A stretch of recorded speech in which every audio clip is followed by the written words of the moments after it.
is subject to the requirements of Article 296. Now, for those of you who are interested, Article 296 is on the exercise of discretionary power. All right? And the power to prosecute is discretionary in nature. Okay? You have to make a decision to file the charges. You have to make a decision regarding the witnesses that you want to call. You have to make a decision, regarding whether or not to drop charges, as I've just done, and so on. So it's discretionary in nature, and it's subject to the provisions of Article 296, which says that the exercise of discretionary power cannot be arbitrary. All right. Government is broke. Government is broke. But people are spending billions to go inside the government that is broke. Have you ever seen a minister who resigned because government is broke before? Government has no money. Have you ever seen a governor who said, ladies and gentlemen, when I was elected, I thought the government had money. Now I discover government has no money, I resign. Have you ever seen it? Government has no money, but they are bringing money out at election time. Where is that money coming from? So they are lying. What is happening is that there are two types of wicked people in government. Type 1, they eat current money. Any money they find in government, they will eat it. They are wicked about that one. There is type 2. Type 2, they eat current money and future money. They will say, my term will end next year. When I leave, how will I eat money? Let me borrow money now and borrow money of the future and eat it now.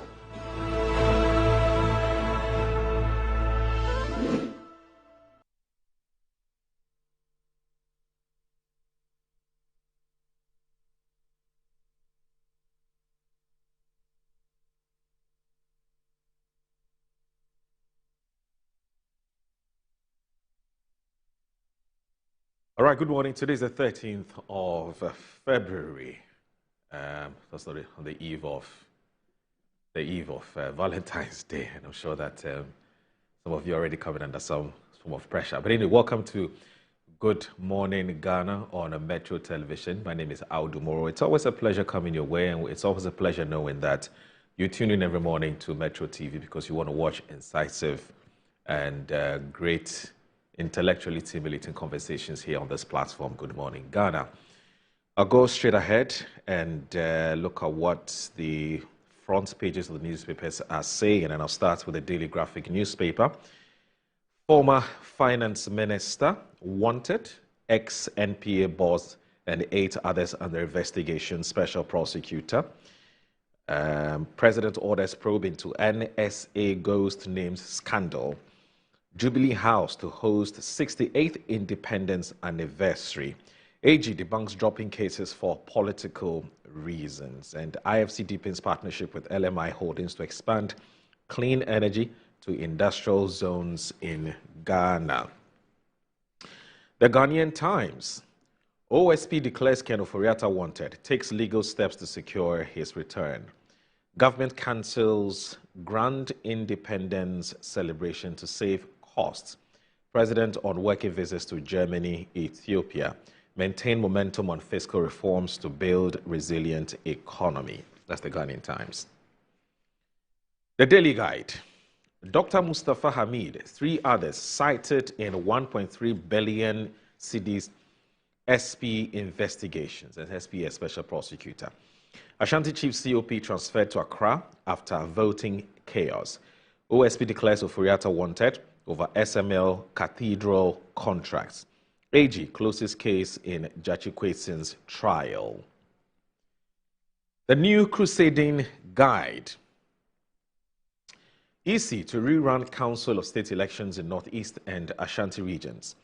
The Gold for Oil program, a data exploratory analysis. GFA falsified documents on 9 overaged buses to avoid penalties. Vision FC boss in the eye of the storm. Max Obuachi makes history as the youngest Council of State member at 32. Court cages self-styled Edibiewe chief, and then 4 others. And OSP fights Ken Ofori-Atta over alleged corruption. National security raided Ken Ofori-Atta's house. The Insight. Anger in Presbyterian University College as retired lecturers bemoan gratuity package by management cry for help, while US and its NATO allies can't intercept Russia's Oshrynik missiles. Kenneth Ofori-Atta declared wanted. OSP cites gargantuan corruption allegations against the ex-minister. Court cages Adam Adibiewe chief, 4 others. Iran says Trump's plan to occupy Gaza is ethnic cleansing and calls for united global response. Daily Post. Former NPA CEO Mustafa Abdul Hamid, under investigations over 1.3 billion embezzlement, according to the OSP. President Mahama orders investigations into NSS ghost names scandal. Former finance minister declared a fugitive, wanted for criminal conduct. The Business and Financial Times. OSP declares Ofori-Atta wanted. IFC LMI Holdings deepen partnership to expand clean energy to industrial zones. World Bank warns against premature return to international capital markets. Tony Elumelu Foundation to empower 1,000 young African entrepreneurs. Child labor trafficking persists in fisheries sector. The Daily Searchlight. Minority demands answers of a raid on Ofori-Atta's house. Valentine's Day. Use condom to avoid unwanted consequences. Witch hunting. Sam George directs audits of frequency authorization. A sexy Don Don weeps, says he's tired of attending court. The Publisher. ICOMS makes trade facilitation seamless. GRA. Uniformed men invade Ken's house as persecution of Akufo-Addo's men begin. As BCM accuses businesswoman of property seizure. Health Minister to brief MPs on cholera outbreaks. Mahama terminates appointment after December 7. The Accra Times. Zenato bemoans cybercrime in Ghana. African speakers taken to task to address transnational challenges. La MP calls for more girls in STEM. Illegal lottery operations, who calls for stricter measures. And grabbing of state properties, looters will be punished, Mahama vows, after receiving oral report. So that's it for the front page stories. We'll be back. I'll be introducing my resource persons. We'll end with the National Enquirer. We'll end with the National Enquirer. We apologize for that. Peace in Boku, Defense Minister makes moves. So that's it with the National Enquirer. I'll be back. I'll be introducing my resource persons, and then we'll kickstart with the conversation. Stay with us.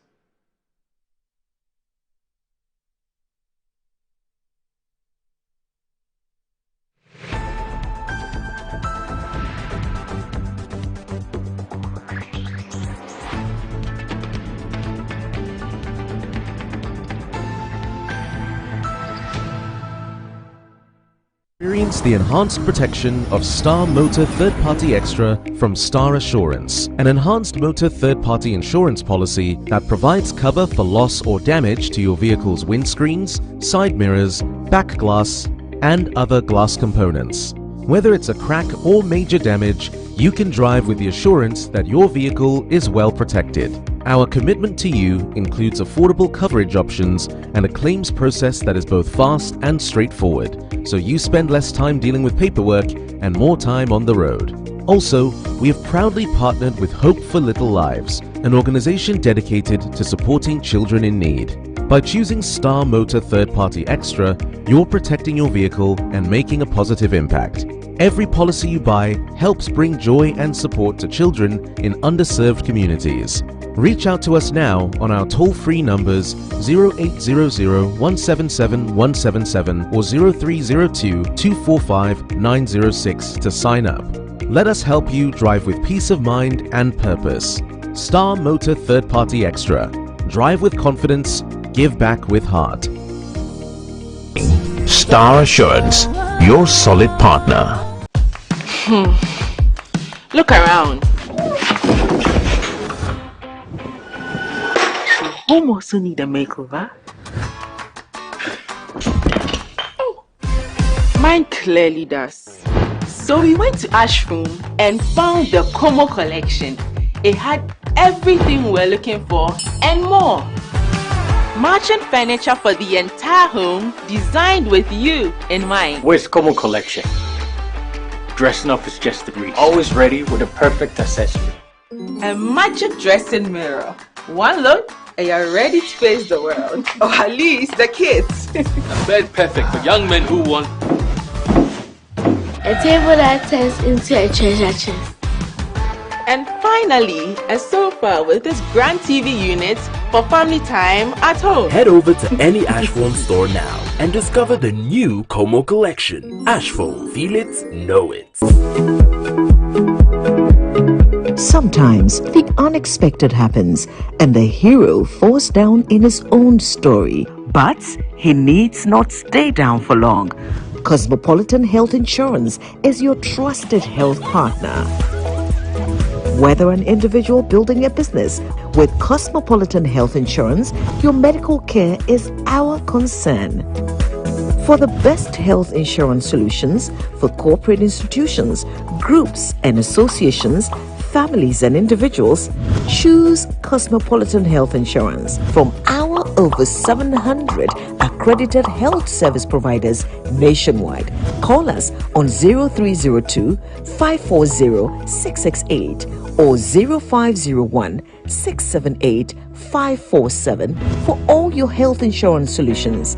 Cosmopolitan Health Insurance, your medical care is our concern.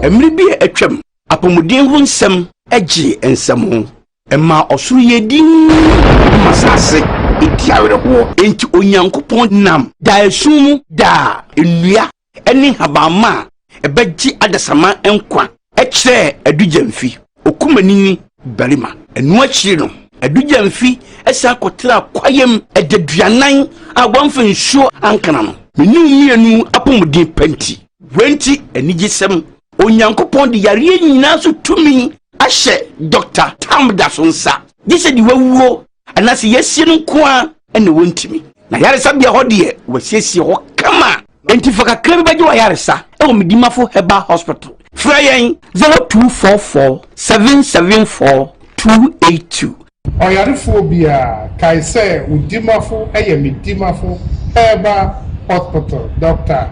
Tamda Sonsa.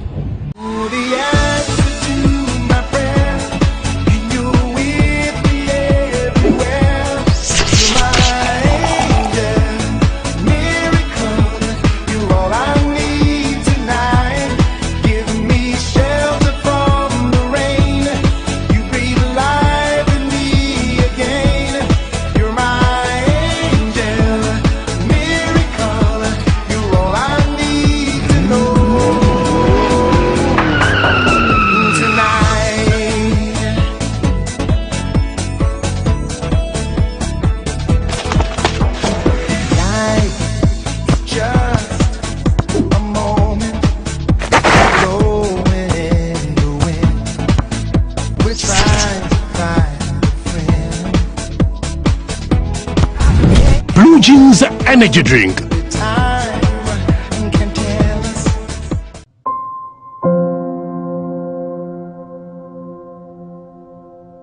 Ama, nansi mi jeno wo bin enko ye kwao. Ama ma ye bohu se kontomra akija. Nansi me hu se me nyo basima kura. Ama me kunu ni me into kwankwa. Oh you right. Enye mo ko. Give us GC mixture and in the capsules. Aye num boom and wa sam na mo kana.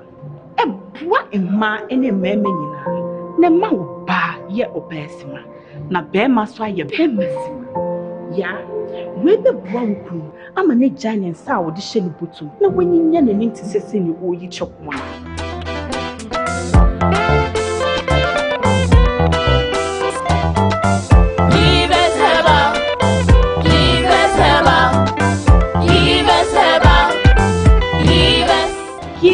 GC mixture and a capsule. Achisa. things. A painful a bad time, one more menu for one Kwada when you feel to me.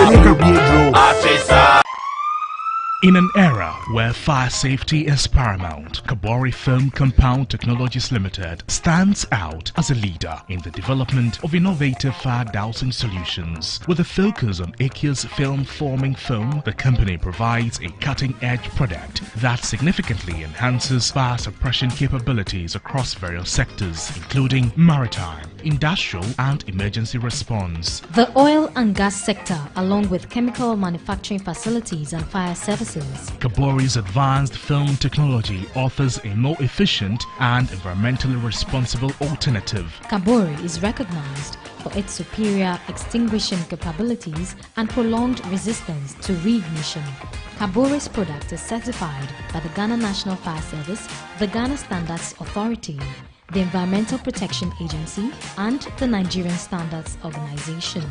Kabori Film Compound Limited is situated in Nsawam within the eastern region of Ghana. For inquiries, reach out to them on 0245-885-288 or 0244-514-048. You may also contact them via email at info@kaborifilm.com. Kabori Film Compound Technologies Limited, providing film compound solutions to help institutions.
Now say I just declared him a wanted person and a fugitive from justice. So don't put ifs and buts on it.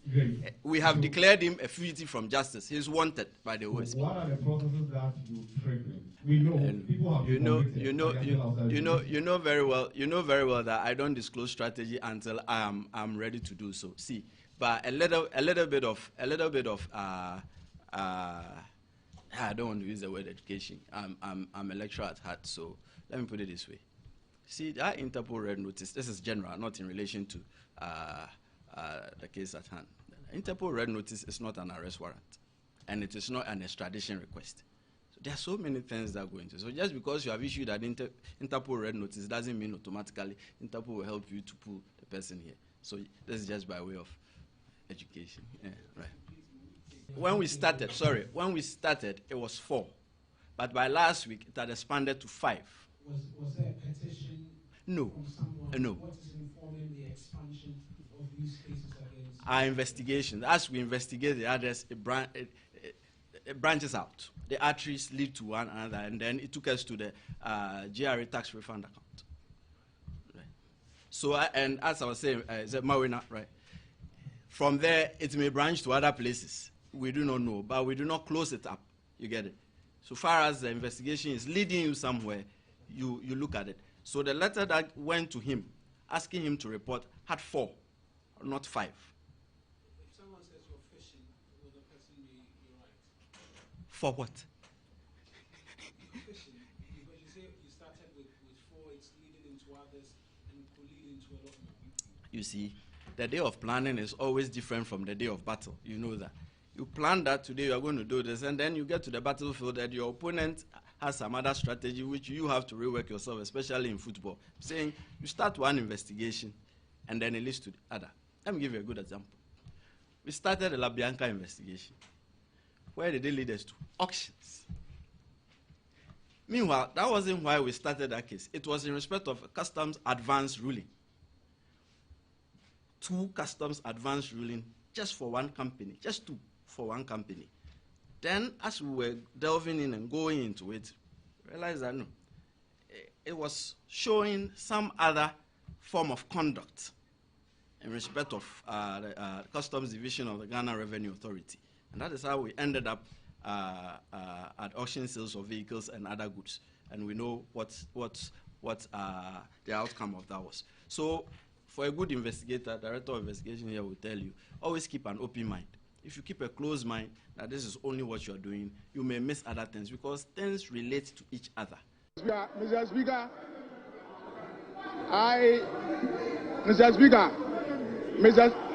Mr. Speaker, I have come in peace.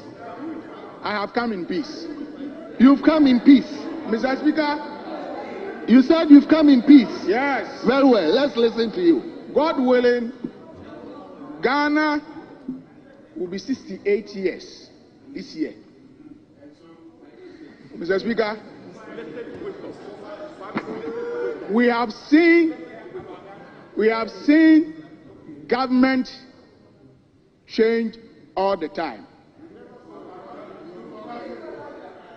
Mr. Speaker, the wrong yesterday is not right today. If we are building a society, if we are building a country, if we are building a nation, Mr. Speaker, we cannot and we should not allow some of these ills to go on in our society.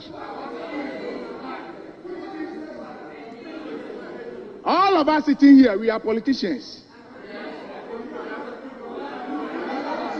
All of us. Tomorrow, it could be you. Today, you think it is Mr. Ken Ofori-Atta, so it is okay. I will speak against it if it was meted to you. The fact that similar issue or same thing was done in 2017 doesn't mean that we should repeat same this time. You should listen to me. Mr. Speaker, I am sad. I am sad for Mother Ghana. I am sad for we as a politician because tomorrow it will be your turn. And I cannot sit because I'm in the opposite side, so I'll sit down and watch you be treated this way. I believe that what is wrong yesterday is also wrong today.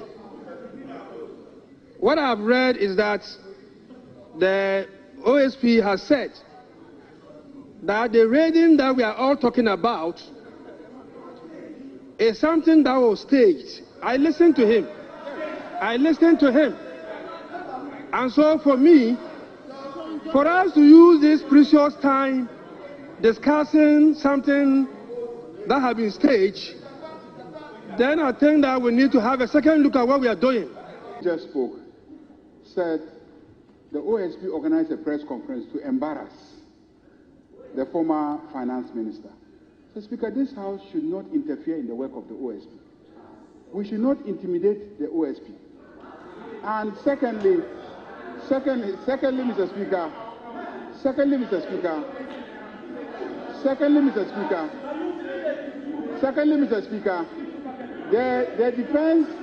the former defense minister said soldiers were sent to the residence of the former finance minister. Mr. Speaker, nobody has tendered evidence in this chamber that soldiers were sent. Mr. Speaker, they are talking about one Mr. Japa. The man is not a soldier. The man is retired. He left the army, and he is an officer I believe, of national security of the state. So please, let's not sit here and say things that would dent the image of the men and officers of the Ghana Armed Forces in uniform. So let's be careful. Let's be careful when we say that soldiers were sent, because no soldier was sent to the residence of the defense minister. Mr. Speaker, please, let's be cautious.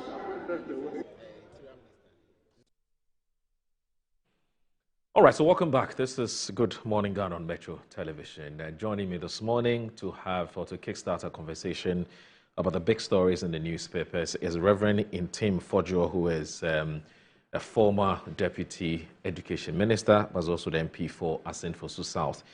He's already taking his seat. Good morning, sir. Thank you very much for joining us on Good Morning Ghana. Good morning, and thank you very much. Thanks for having me. It's Assin South. Yeah. Assin-Fosu is my neighbor. Oh, and they are central. Yeah. Assin South. Yeah, that's thanks for Assin South. Actually, Assin South. Very important. Those course, there's Assin South, Assin North, and Assin Central. Absolutely. Kennedy Japan. Yeah, you're absolutely right on that. And also, who will be joining us shortly is Ambassador Sampiale, who is the president of the Professionals Forum. He will also be joining us shortly for us to have what promises to be a very, very interesting conversation this morning. As you do know, it's been a very, very eventful day yesterday. Quite a number of interesting developments as far as governance and political scene are concerned, and we'll be looking at that. In fact, you can tell from what the front pages of most of the newspapers are reporting. But before we get into that, there's something I'd want to pick his thoughts on. I'm talking about Reverend Ntim Fordjour as because of the portfolio he once held as a former Deputy Education Minister. I'll be interested to pick his thoughts on that. And I don't think that we've even had enough conversation about this matter, because this matter borders on our health and also borders on the education of this country. I'm talking about the education sector. And I'm talking about the 90-day suspension by the Trump administration of U.S. aid. I'm talking about United States Agency for International Development. We all heard the announcement. It's been put on hold, 90-day. There's going to be a 90-day review of the activities and the work of USAID, to the extent that some of their workers have been asked to, stay at home. They've been put on just the skeletal staff. It's what it are now working. Of course, you know that Elon Musk, who is now in charge of the efficiency department of the Trump administration, was one of the advices that he gave the president. And so it's 90 days. It's been reviewed. But within that 90 days, how does Africa, and for that matter, Ghana, survive without that aid? We're talking about close to $150 million US. How do we survive? And our case is even more critical because we're in a very dire financial situation. Our fiscals are very bad. And we don't need to repeat that because we don't want to sound like a, how do you call it? We don't want to sound as though we're boring you with this talk about the state of the economy. But we ought to take our time and look at exactly what this means to us. And so now that I have Reverend Ntim Fordjour here, I'll be very interested to pick his thoughts just briefly, and then we can get into the main conversation for the day. But let me also say that thankfully Ambassador Sampiale has also joined us. Chief, I greet you, sir. It's always a pleasure to have you join us. Thank you so much. Thank you so very much. So Ambassador Sampiale is the president of the Professional Forum. There was this artwork I think I saw yesterday. You're about to organize this. Is this some kind of a retreat? It was you and I think Guzitano and one other person. Yeah, they are our third regional president conference. Okay. Okay. What is it about? The Professionals Forum consists of various professionals who are aligned to the social democratic principles, therefore naturally aligned to the TUC and also the NDC. And so periodically we meet to discuss national issues and matters concerning the NDC. We met to say that the promises made by the NDC in the manifesto, which we took active part in writing, we need to reduce it into the implementation mode. And we don't want this to be just political talk. We want it to be professionally implemented. So yesterday we met. Guzi Tano was there to give us, his representative was there to give us his office view of what they were doing. We discussed it and we formed a committee to review it and also provide our own understanding of what a 24-hour economy, the principle we understand, how to implement it to the various dimensions of the economy. So we set a committee to do that. Fortunately, our colleague and friend, brother, Honorable Rashid Purple, who's the Minister for Labor, was also there to give us very insightful address about what is expected of professionals going forward. You know, we are of the firm belief that if you have been educated, you are educated to serve your motherland, and therefore, whatever your qualification, it is not limited to yourself. It should be of service to the nation. So that's what we meant to do. Oh, yesterday. I see. Yeah. I just have two quick questions. You know, when the Professionals Forum was formed, I recall that, I don't know whether it was you and I would have this conversation, but I recall one of the issues that came up was whether the Professionals Forum was going to be moribund, more or less. It was going to be rendered useless should the NDC win power at the time, or they were still going to be factored in the scheme of things, you know. And that's my first question to you. And I don't know, and I don't know whether this is part of, or this is one of the ways in which you want to keep the movement active and more productive, and also complement the work of the government, or it has nothing to do with that. And then my second question to you is: so when you're done with all of this, what are you going to use the report or the outcome for? Whose responsibility would it be to make sure that these fantastic ideas that will come out of this forum would be actioned? Tomorrow, you quite remember that we had this conversation 7 years ago. And the fact that today we are still on it means that it's not a moribund organization. Right. We believe that the NDC needed some blood of professionalism. Right. Politics should not be all about politics. At a stage, there should be some strategic directions. Right. At a point, there should be strategic deliveries. And that is what we have cut ourselves for. You know, yesterday was a very important day for me as the president of the Professional Forum, because we had people coming from the UK and the US who brought different perspective to what we were discussing, you know, especially where other jurisdictions are implementing the 24-hour economy. They brought out some of the challenges that we may be facing, particularly our security situation in terms of street lighting, darkness, Accra. If you are in the air and you are looking at Accra, you know, if you come from maybe Middle East or London, you see Accra is totally dark. You know, you see small. So they brought that perspective that we can't implement the 24-hour economy when the country is dark. So we drew the attention of the president that as soon as possible, they should fix the street light issue, particularly when Ghanaians are paying for it. You know, Ghanaians are paying for it. Yeah. Tomorrow, drive from Tema around 8 o'clock to, let's say, Malam Junction, and you see a very chaotic situation, very dangerous. So you cannot run a 24-hour economy when the country is in such darkness. Our engineers also drew our attention to the deadly situation that is occurring on the Wakabush overhead. See, I haven't seen anywhere I've been where overheads, flyovers, are developing potholes. You know, and it's very, very dangerous. And looking at the weight of vehicles that apply that, so they drew attention to that. So these are some of the things that we have asked ourselves to do. Okay. To draw government's attention to various technical and professional issues that we see around. Right. But of course, you're going to be more emboldened and more encouraged if your ideas are taken seriously and are implemented. Well, I mean, if you keep talking and you keep... No, I don't think so. Okay. Just saying that you're going to be more encouraged. Yes, we were very active, you know. Yeah, in opposition. In the 2020 manifesto writing, the professionals forum were very active. Yeah. And the 2024 also, we have been very, No, very don't get me wrong. You know how governance, when you're in government, sometimes it changes a bit of the dynamics in terms of the extent to which you'd want to listen. That's where I'm coming from. So I'm just hoping and praying that, you know, you're taking much more seriously as you've been, as the party has taken even in opposition, so that nothing changes. It's my prayer too.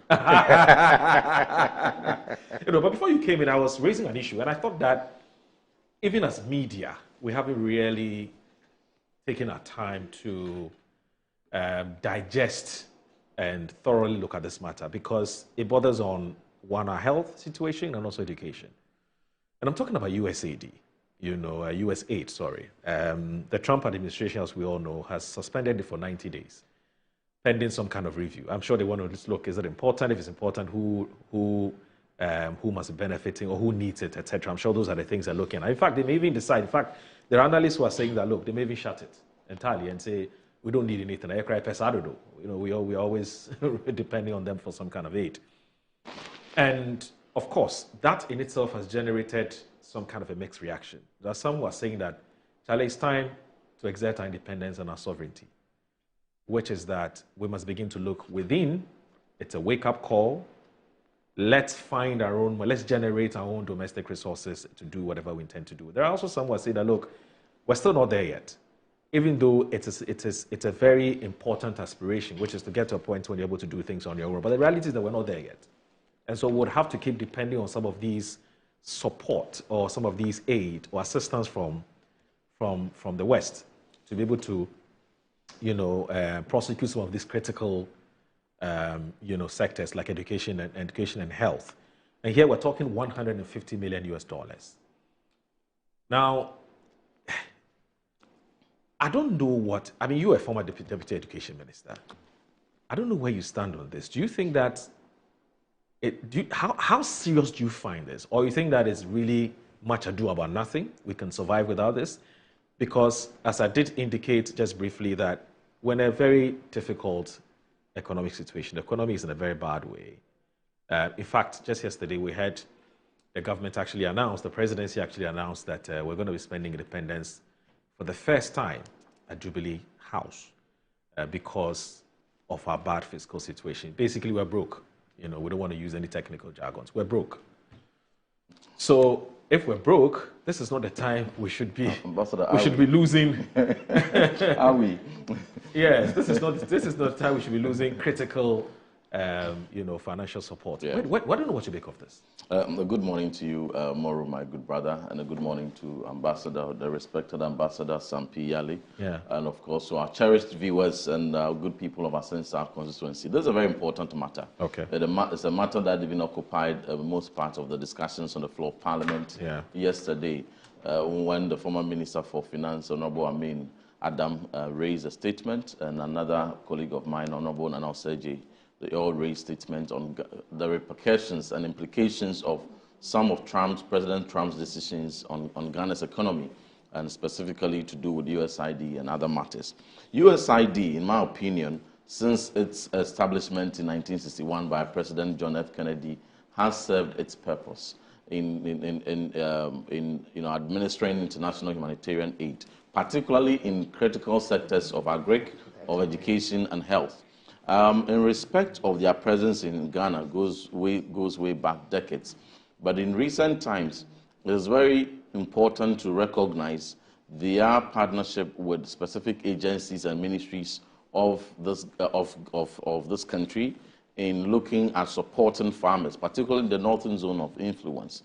Many farmers have been supported, particularly during drought period, to ensure that they have resilient farming practices and they receive the needed support to increase their yields.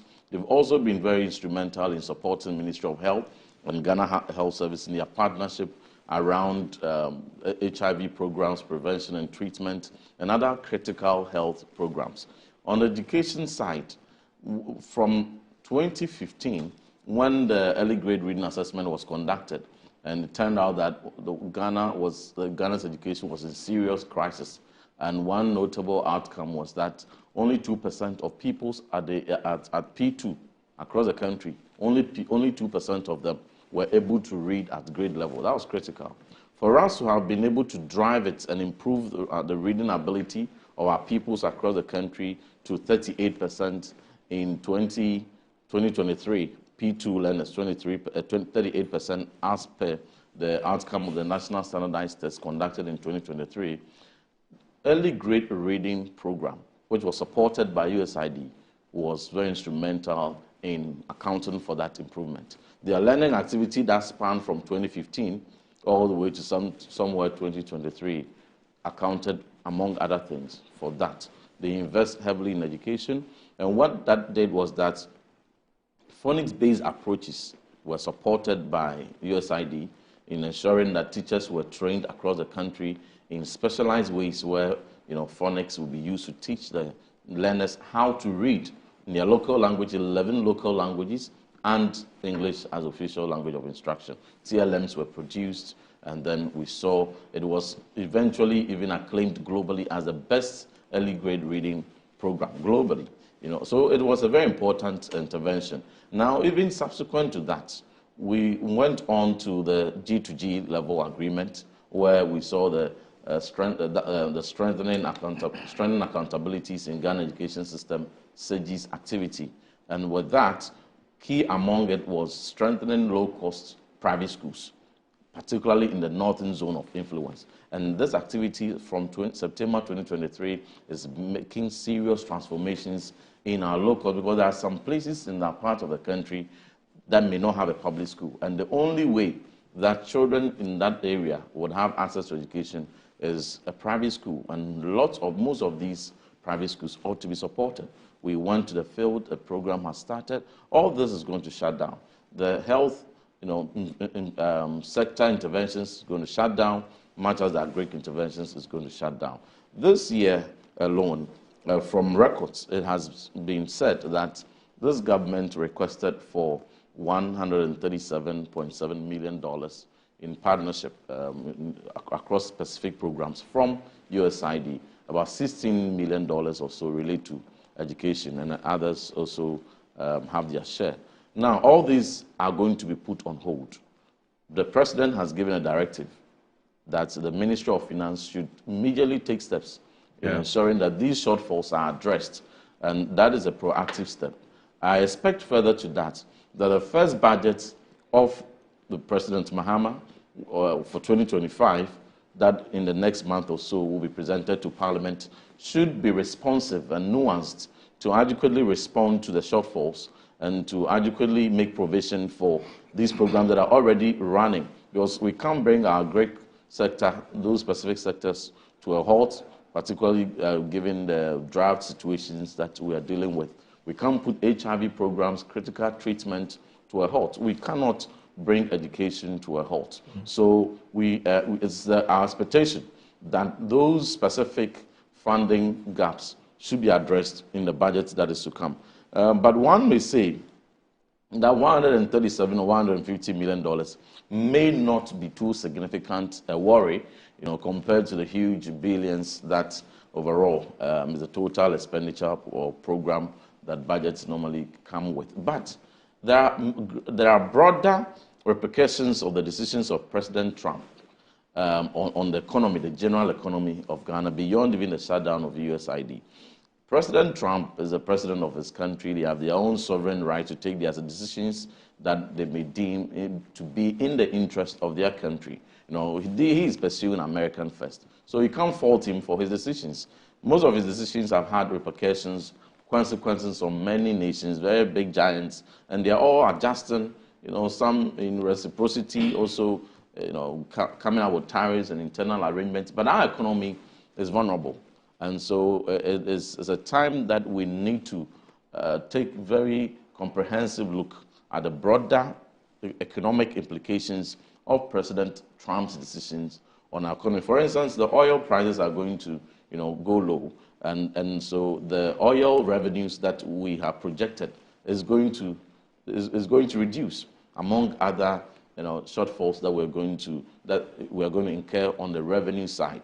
And this is also a time where indications have been given that certain revenue handles may be removed. COVID levy, e-levy, and betting tax about 20 billion cedi revenue handles may be removed. That is a very forceful position given by the government. We want to see how all that will play out, and then how revenue may still be improved in a way to create additional streams to come into our revenue stream to offset these shortfalls. But another critical area that we must also look at is the deportation. We have been told that just about 156 Ghanaians from, as the figure given by the Ministry of Foreign Affairs, as deemed to be Ghanaian citizens pending deportation from the United States. The numbers may be more, they may be less, but the most important thing is that even if it's only one person that is to be deported, they ought to be deported in dignity. They ought not to be deported in chains and in shackles like some previous instances were done.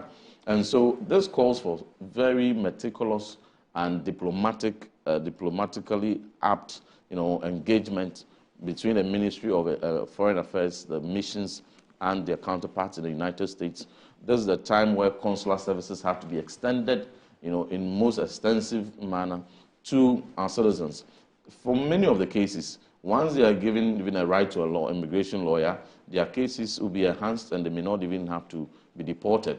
But the traumatizing experience that people go through before they are deported, they are separated from their families, children are taken away from father or mother with no hope of ever reuniting. All these ought to be handled properly, but the only voice of the voiceless Ghanaians in this situation will be the mission. So we expect that more than ever before, they step up their engagement to ensure that if they must be deported, they are deported in dignity and without any violations of the fundamental human rights. So a lot of recommendations have been proffered, and I'm sure that the government will be minded to that, to ensure that what experts have predicted to be the effects on millions of Ghanaians across the sectors of education, agri, and health, occasioned by the decision of President Trump, and specifically in the case of USAID shutdown, should be looked at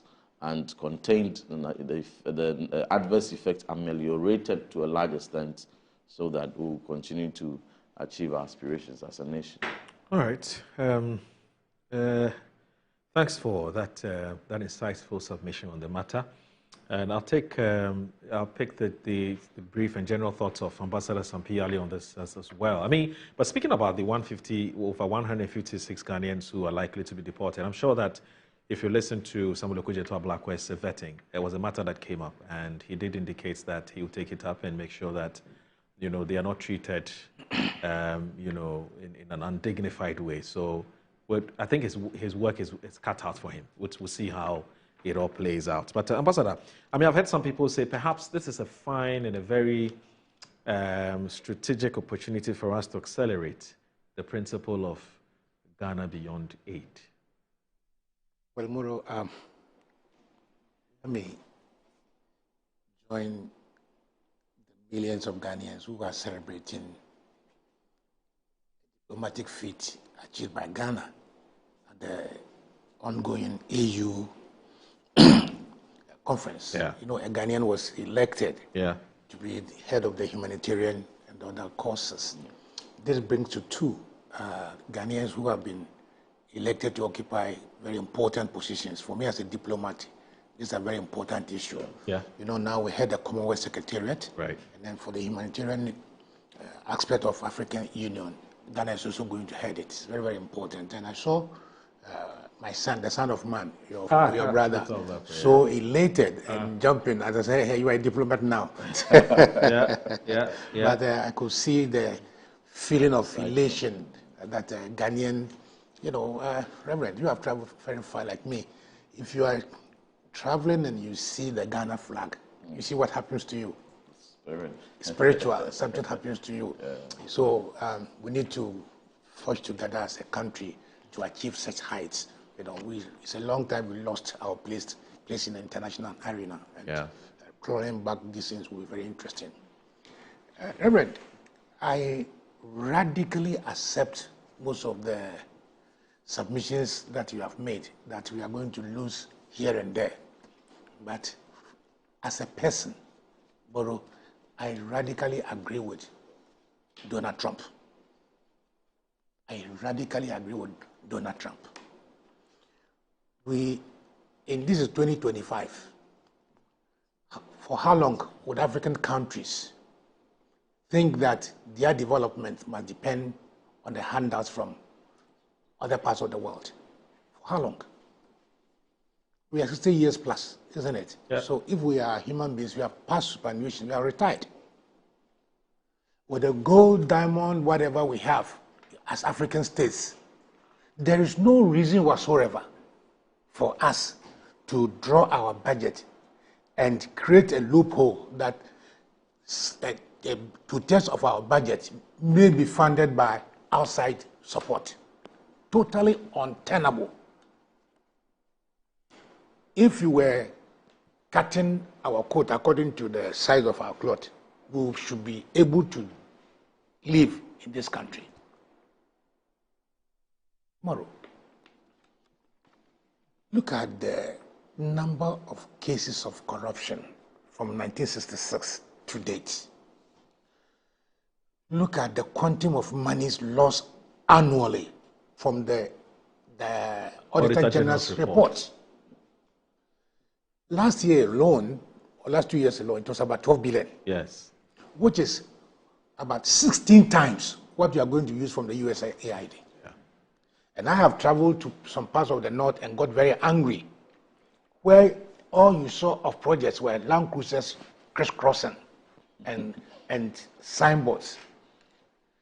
As to their impact, nobody talks to us about that. For me, the question has been answered by Mali, our brothers. We are almost as poor as Mali. We are almost as rich or even richer than Mali. But they took a bold decision that, look, we don't want to be indebted to any country. Mm-hmm. They cut down certain expenses, and now they have been able to pay all their debt and are surviving. They have won international respect. We in Ghana can do twice more or 3 times more. Declare war and borrow. Two things we have to do. Let us all accept that this country belongs to us. Yeah. It doesn't belong to NDC, it doesn't belong to MPP. This country belongs to us and for the children unborn. And therefore, whatever we are doing, we'll do it well with Ghana there. I believe any office that you go, you see the coat of arms, if not so. Absolutely. What is the meaning of that? What is the meaning of the coat of arms? To tell you that you owe allegiance to that state. I haven't seen in all my public life, I never hoisted the flag of any of NDC in my office. Or haven't seen anybody, maybe it's recent times that people display. But my loyalty, first and foremost, is to Ghana, my motherland. Because I know that long after I have gone, my children will also have children. Moro, you know my children. Yes, they also would have their children. Yeah. And they cannot be Indians, they cannot be American, they can only be Ghanaians. Yeah. So if I steal what belongs to them now, what will happen to them? Yeah. They will come and borrow. In some instances, I'm told that we have borrowed and we are going to pay in 30 years.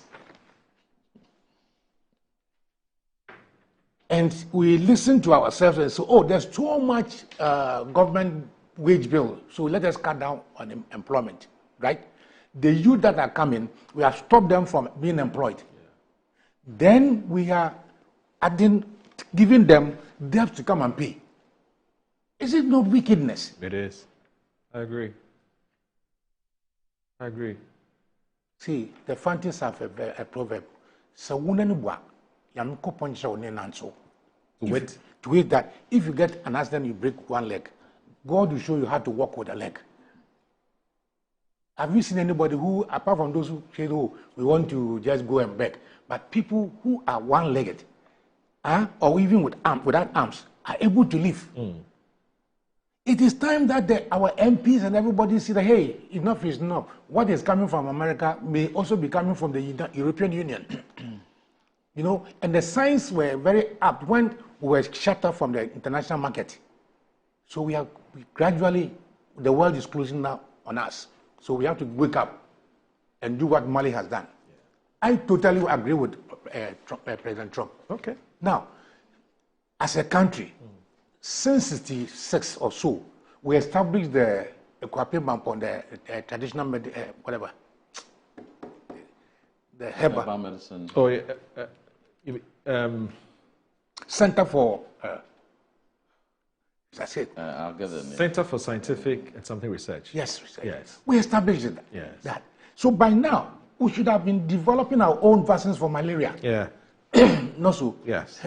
So, when you were young, what your grandmother did to you when you had malaria, I still do it. Very effective. Very effective. You know, more. You know what they did? They picked neem tree, boiled it, and then put. So the Center for Scientific and Industrial Research. Industrial research. Yeah. What have they been researching all this time? Plant research, this research, this research. What have we been doing?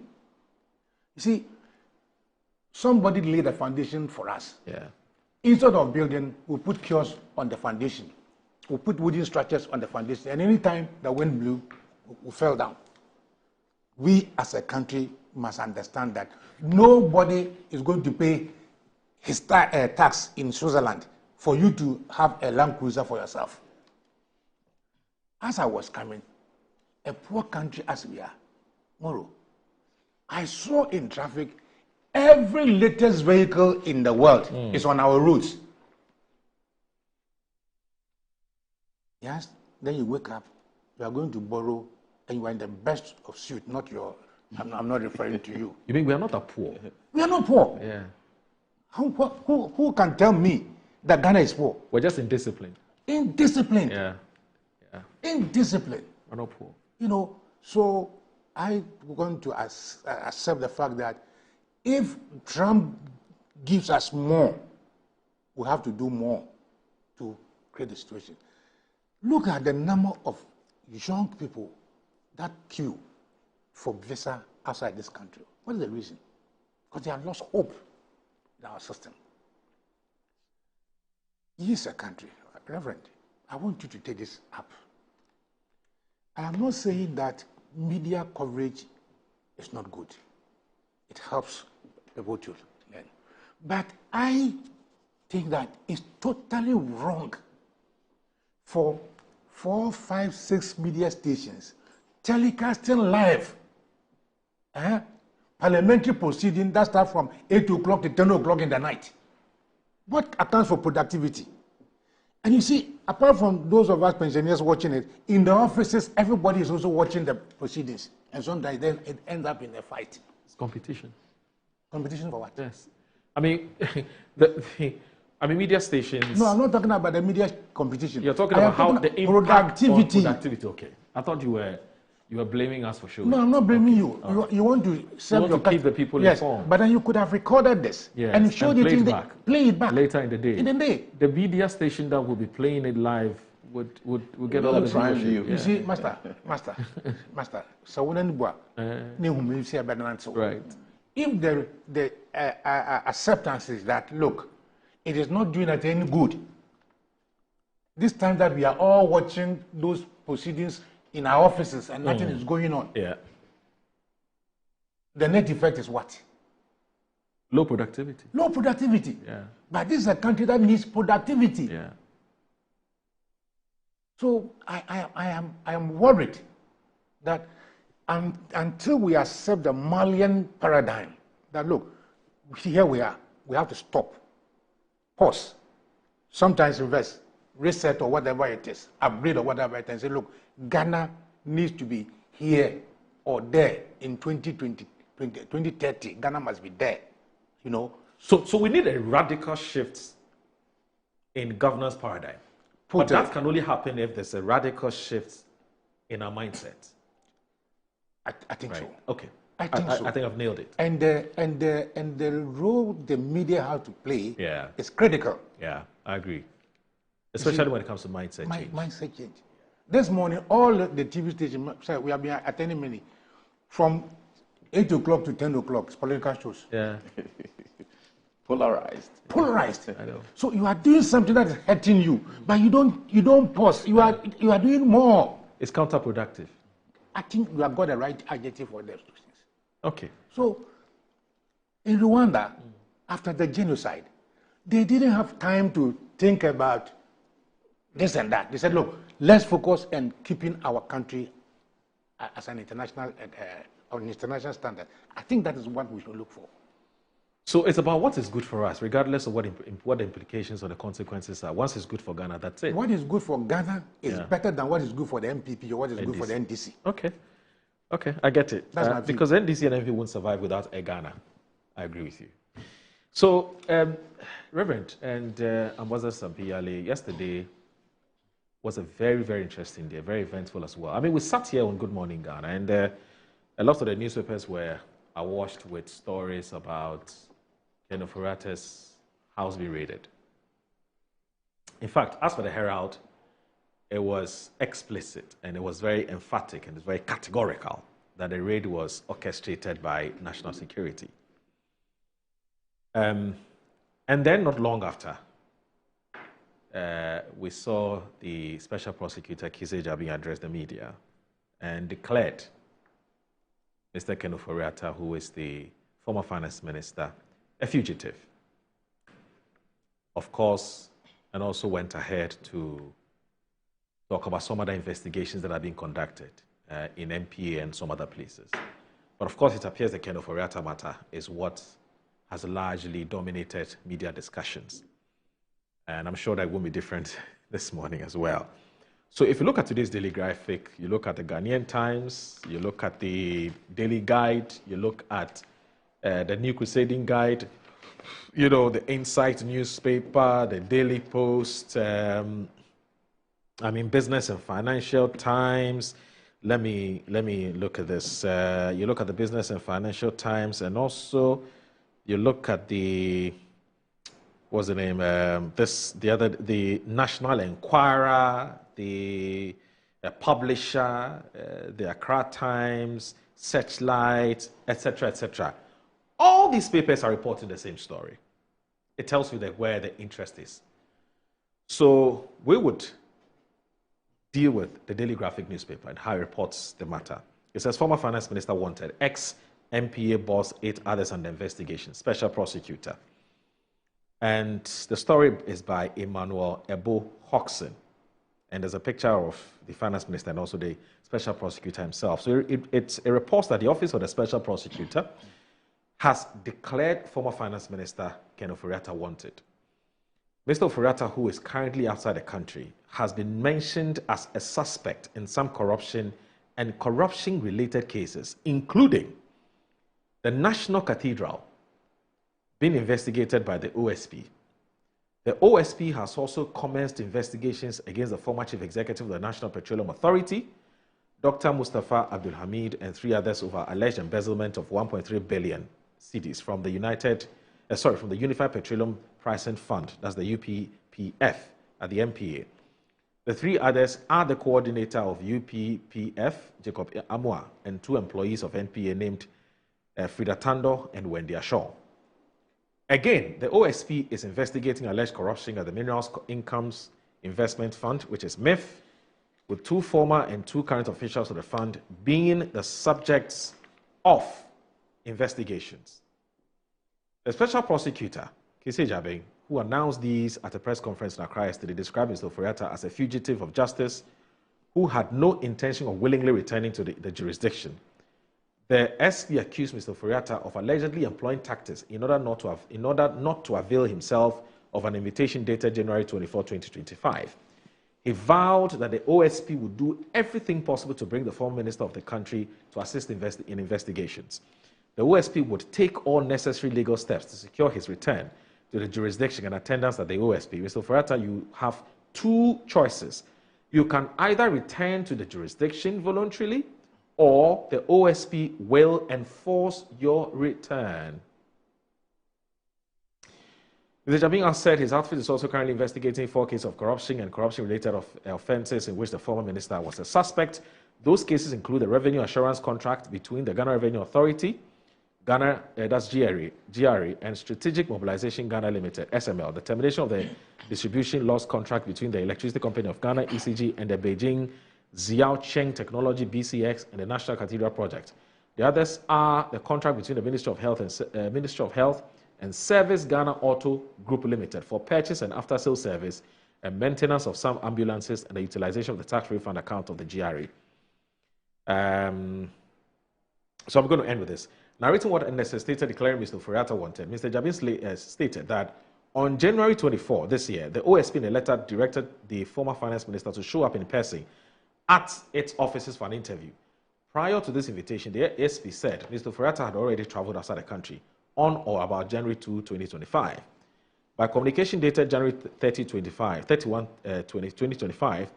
Mr. Ofori-Atta instructed his lawyers to inform the OSP that he was out of the jurisdiction indefinitely on medical grounds and that the firm would notify the OSP of his arrival in the country and in aid of rescheduling his personal attendance at the OSP. Further, the firm offered its willingness to provide the OSP with any information the OSP may require to aid in the investigations until his arrival in the country.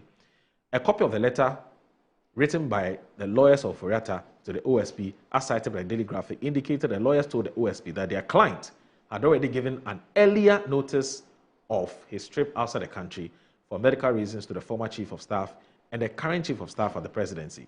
The SP said his office responded to the letter on February 5, 2025, in which it insisted on Mr. Ofori-Atta's attendance in person of the OSP. Consequently, the OSP directed Mr. Ofori-Atta to indicate by close of business on Monday, February 10, 2025, a reasonable date of his return to the jurisdiction and attendance of the OSP. The OSP warned Mr. Ofori-Atta that if he failed to do so, the OSP would take all necessary legal steps to secure his return to the jurisdiction and attendance at the OSP at our own choosing. Now, the lawyers for the former minister wrote again to the OSP about a medical report which said Mr. Ofori-Atta had been evaluated and that he was undergoing further testing and management and possible surgical intervention at an indicated future time. Reverend, yeah, Moro. Do you know where Ken is? Have you spoken to him? Have you been in touch with him? I may not respond to that. Anyway, what do you think of this? I may not respond to that. But Moro,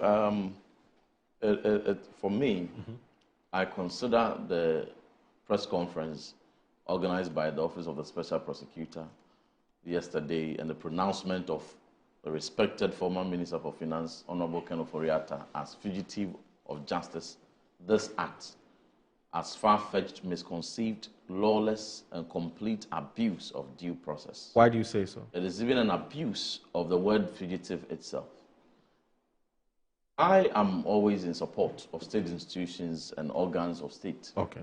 You know, exercising their mandates, particularly mandates that are geared towards recovering loots, ensuring corruption is prevented, and ensuring that we maximize our resources, our modest resources, in the most efficient way.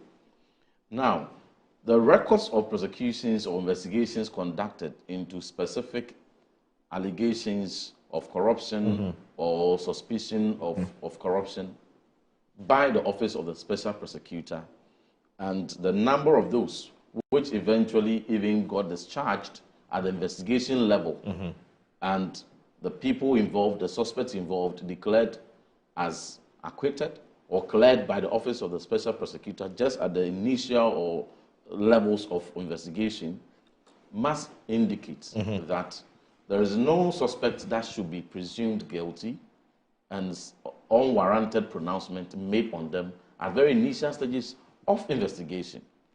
Also, the record of the investigation and prosecution of cases as conducted by the Office of the Special Prosecutor, some of which ended up in the court, some of them were acquitted and discharged, should also indicate that even when you have been able to establish prima facie case basis to even, obtain court order for the arrest of a suspect, and even to haul a suspect before the court for the court to determine the matter, even at that stage, it is still premature for you to make certain unwarranted pronouncements. Yeah. In any case, Per the records or the narration by the Office of the Special Prosecutor, in their narration, on page 3, he narrated that on January 2nd, by the narration of the Office of the Special Prosecutor themselves, Yes. on January 2nd, Mr. Ofori-Atta had left the jurisdiction.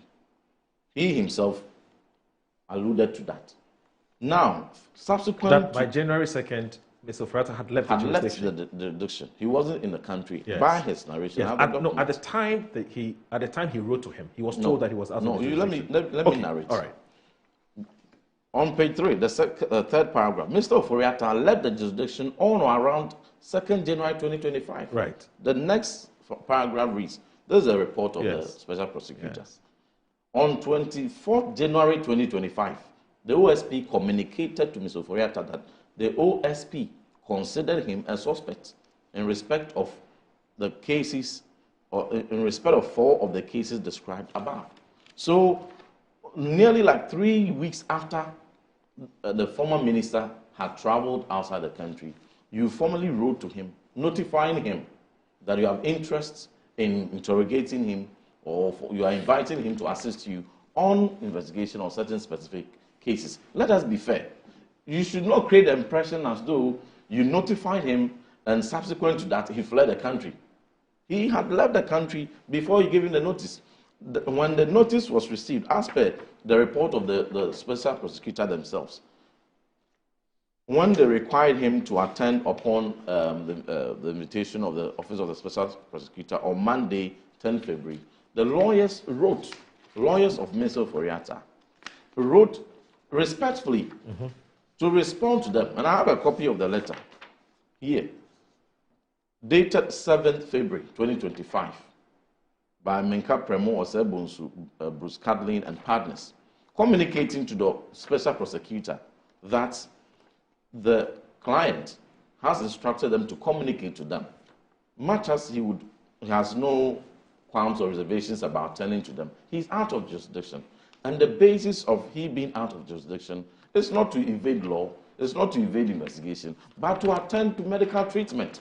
They further attached a copy of a medical report by a credible medical institution in the United States of America, dated February 7, 2025, indicating that the condition of Honorable Ofori-Atta is such that he needs to stay on for follow-up on his appointments and undergoing further testing and management, including possible surgical intervention in March 2025. This is a doctor's report from a credible hospital in the United States of America. Having communicated, saying, is there any action exhibited by former Minister for Finance indicating that he is unwilling to cooperate with the Office of the Special Prosecutor in any investigation? In any case, if there are even questions, even if he were in the country, his lawyers have every right, and Mr. Ambassador is a lawyer, his lawyers have every right to even represent him, to cooperate with you, to provide answers. Even when he is present, his lawyers may provide certain responses. Every citizen has the right to resist incrimination. So the police will tell you, you have every right to remain silent, so and so, even before you are presented with any charge whatsoever. But the OSP says the lawyers are not under investigations. No. It is Ken Ofori-Atta who is under investigation. This is the law. lawyers can guide. This is law and this is due process. Okay. So the person even traveled to seek medical treatment. Yeah. And then he has further communicated to you. The letter inviting him was dated January 2024. January 2025. It is not as if he has failed to attend upon your invitation 6 months upon your invitation, or even a year upon your invitation, for you to even be uncomfortable or to have heightened suspicion that the suspect wants to evade your investigation. Just barely days. And the man is sick. Ambassador P. Yali gave a very profound local adage about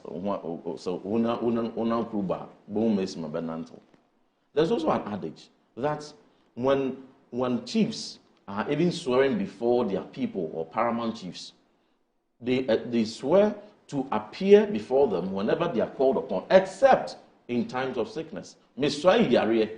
So when sickness comes in and there is a record properly so attached as evidence, you need to show respect and give some time. The doctors in any case had indicated March 2025. We don't know the kind of surgery or the surgical procedure.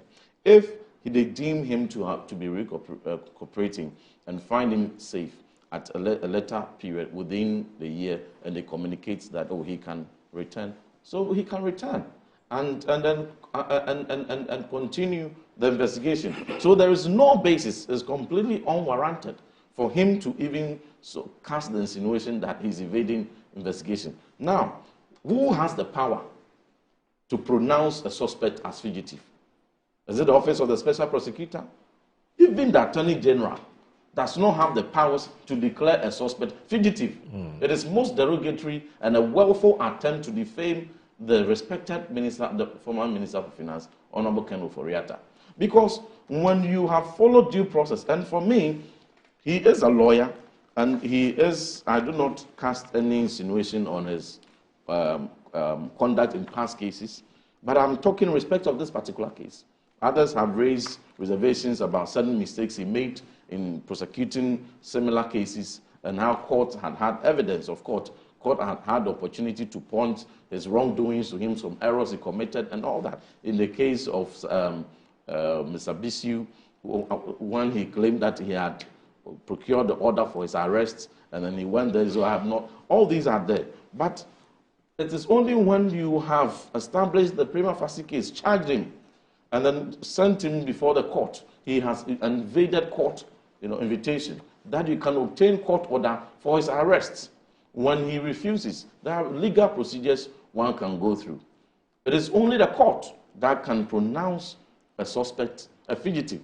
In the case of the former Maslock director, yes, who was outside the country and still outside the country on some alleged medical treatment or so, the case went on from beginning to end and was prosecuted in absentia.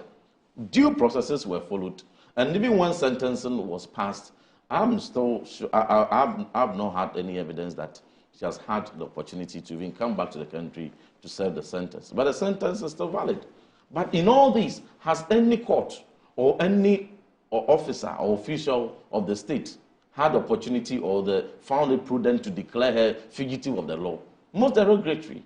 The fact that if she has been sentenced, she still has her dignity, her respect, and fundamental human rights, which need to be respected. You cannot, you have no right even to make such unwarranted pronouncement on her. Not to talk of a former minister who has just traveled on medical treatment and for just a few days notified you, his lawyers are keeping you updated and showing that they are cooperating with you, and then prematurely organize a press conference. Now, let's come to the other matter. The residence of Honorable Ken Ofori-Atta was raided by military men, and footages of CCTV available indicates that there's one among them alleged to be Mr. Jakpa. Looks like him. Whether he's alleged, the one is alleged. Yes. So I'm saying advisedly alleged to have been led by Mr. Jakpa, because the footages, the images, look like that particular person looks like him. Military men raiding the residence and police officers raiding the residence of the finance minister without any arrest whatsoever warrant.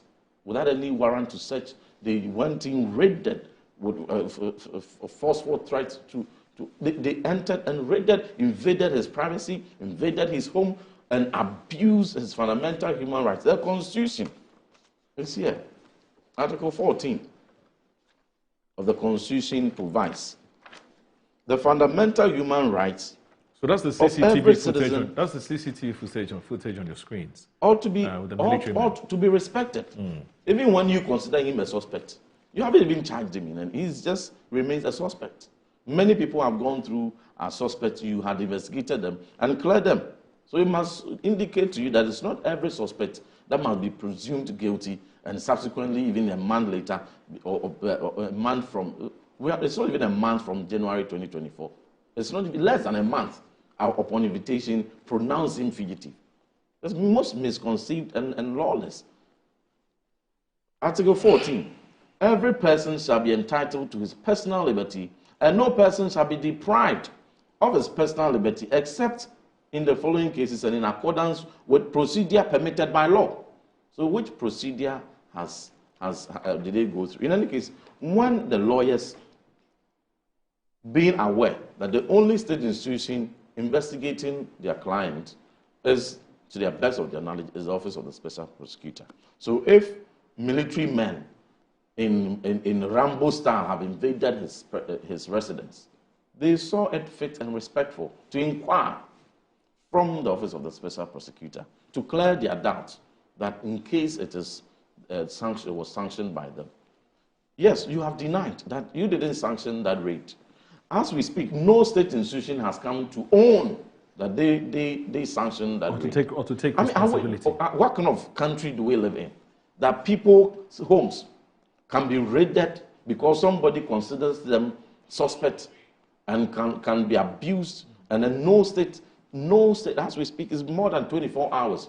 There has been no action, no pronouncement from any state agency that they sanctioned it, and people are walking free.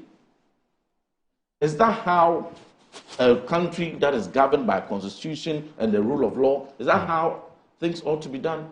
President Mahama, many had said that has goodwill, and from particularly following the results that came, and that goodwill, for me, for what it's worth, ought to be sustained. But from some of these happenings, the goodwill is being eroded.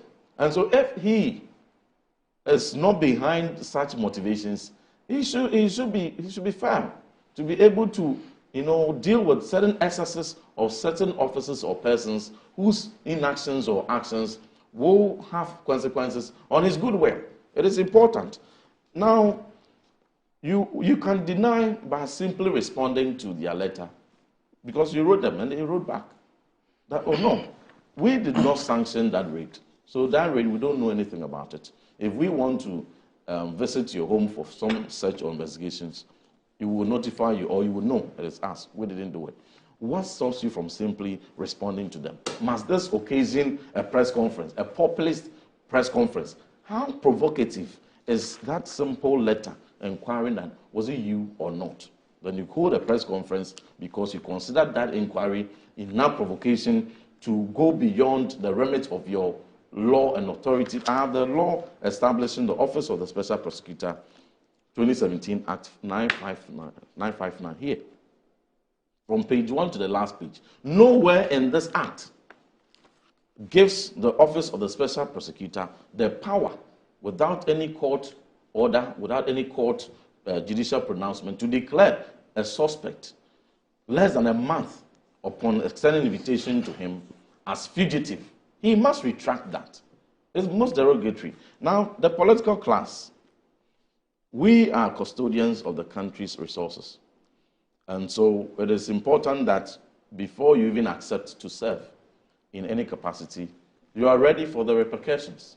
Because clearly, some actions or inactions, however willful or unwillful, may be deemed as inappropriate or infraction of the law. But even when subjected to due process, it is until when the court has so pronounced that we will know that the person indeed superintendent upon some misappropriations. We were in this country when the Office of the Special Prosecutor subjected in the former president, President Mahama, to investigation on the alleged Airbus scandal. But eventually, he came to hold a press conference to declare Mr. President as not being complicit. Is that not? Absolutely, yeah. That was it.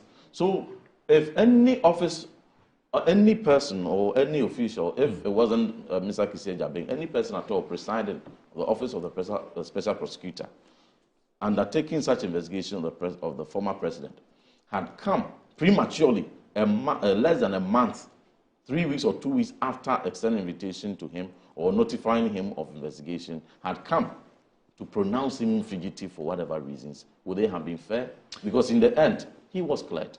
The respected majority leader now, Honorable Mahama Yariga, was one of the many officials who had had the opportunity to to defend himself on certain allegations or investigations or even prosecutions that he needed. He defended, fought it by law, due process, and won, cleared his name.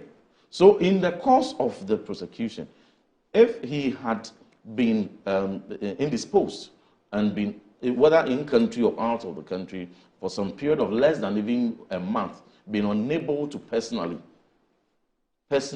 appear before them, and a special prosecutor had come prematurely to declare him fugitive, wouldn't be infringement on his rights, wouldn't be defamation to his character, and then and none of these persons, none of their private residences were raided. It is law. So if you are using law to prosecute your mandate, do it within the remit of the law. Don't abuse the process to undertake to execute your mandate. So, in conclusion, we must not, create very negative implications. It's all over every media. Honorable Kenneth Ofori-Atta, fugitive, online, everywhere.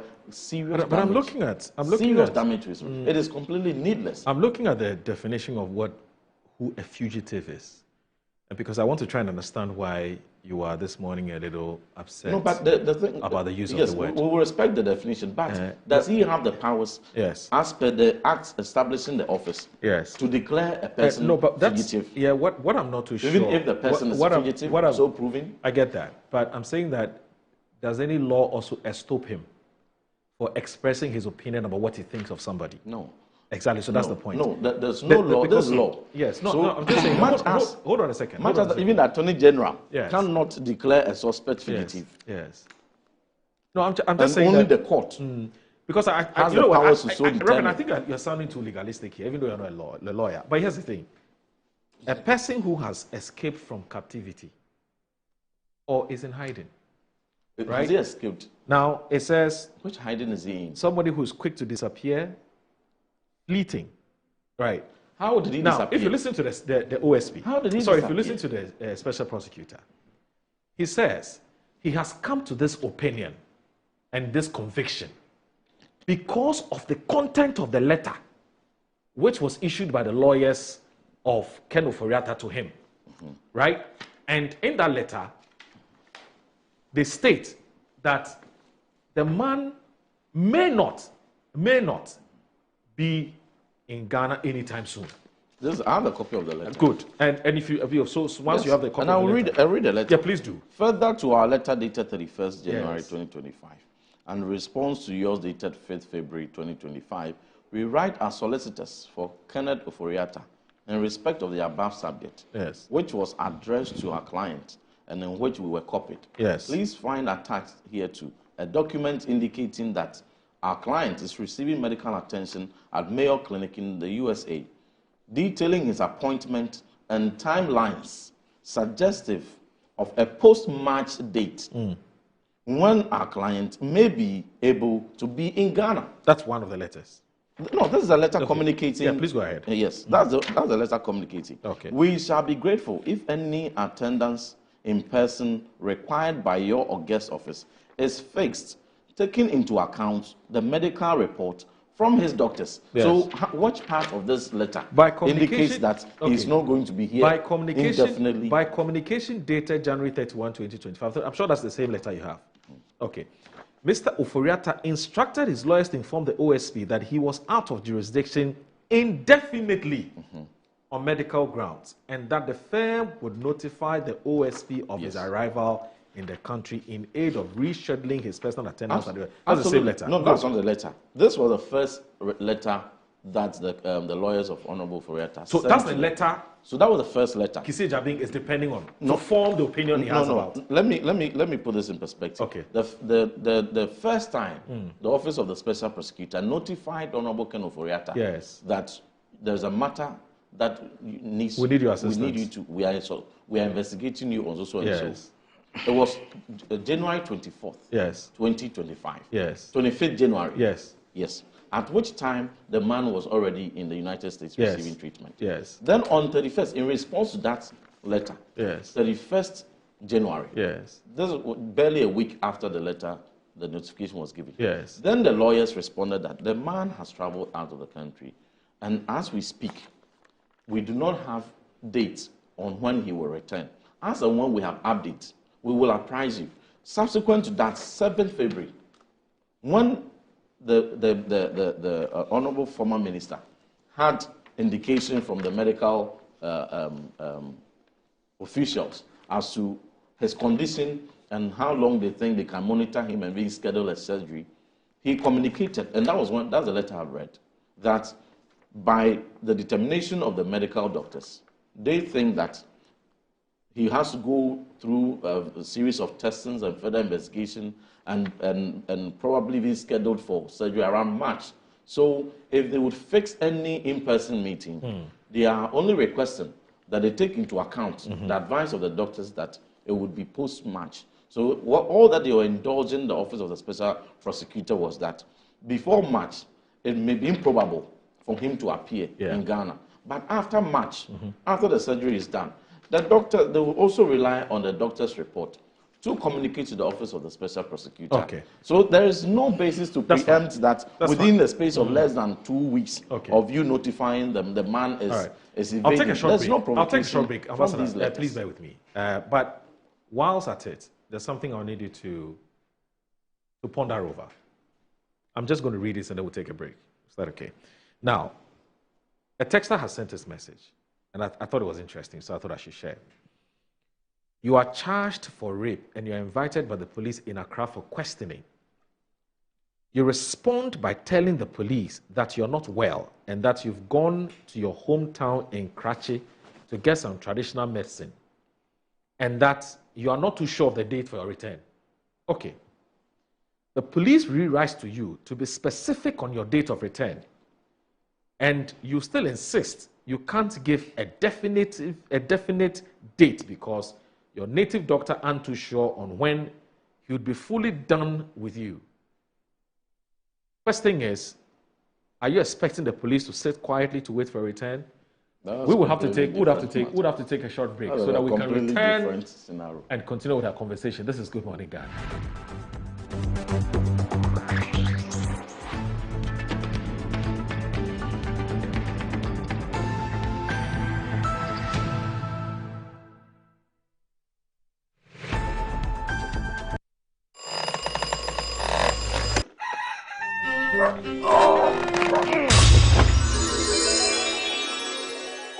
Who are you? You. Charlie, I'll be you from the future. Who doesn't sleep on that slice of bread you call mattress anymore? Don some slippers, then follow me. You didn't spot the mattress within the front there. Yeah? That be the mattress where the dead for me. Wait, what are you doing?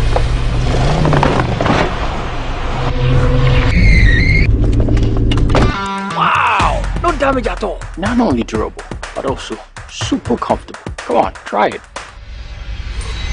Nothing day like Ash Foam. Enjoy full body support and unparalleled comfort for a restful sleep. Don't forget your keys. Get the premium sleep experience with mattresses from Ash Foam. Visit any of our showrooms nationwide or at ashfoam.com. Sankofa Natural Spices, 100% natural. DDA. Fellow Ghanaians, I am Sewami here. As we approach this important election, Sankofa Natural Spices reminds us that no matter who we vote for, we are united as one Ghana. Our nation's strength lies in our diversity, much like the rich flavors that make up our favorite dishes. Together, we create something beautiful. As we cast our votes, let us hold peace close to our hearts.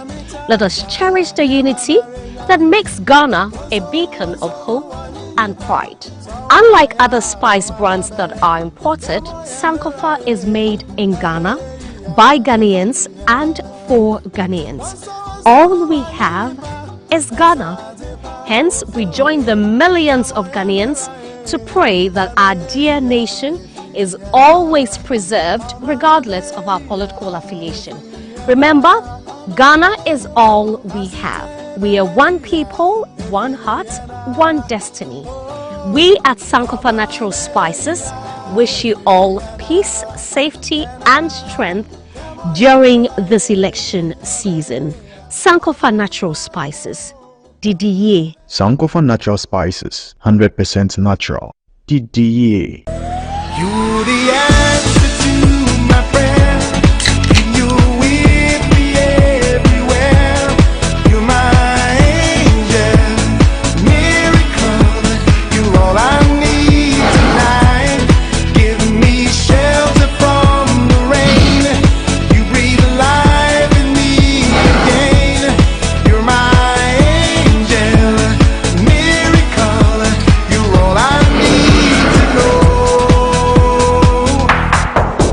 tonight.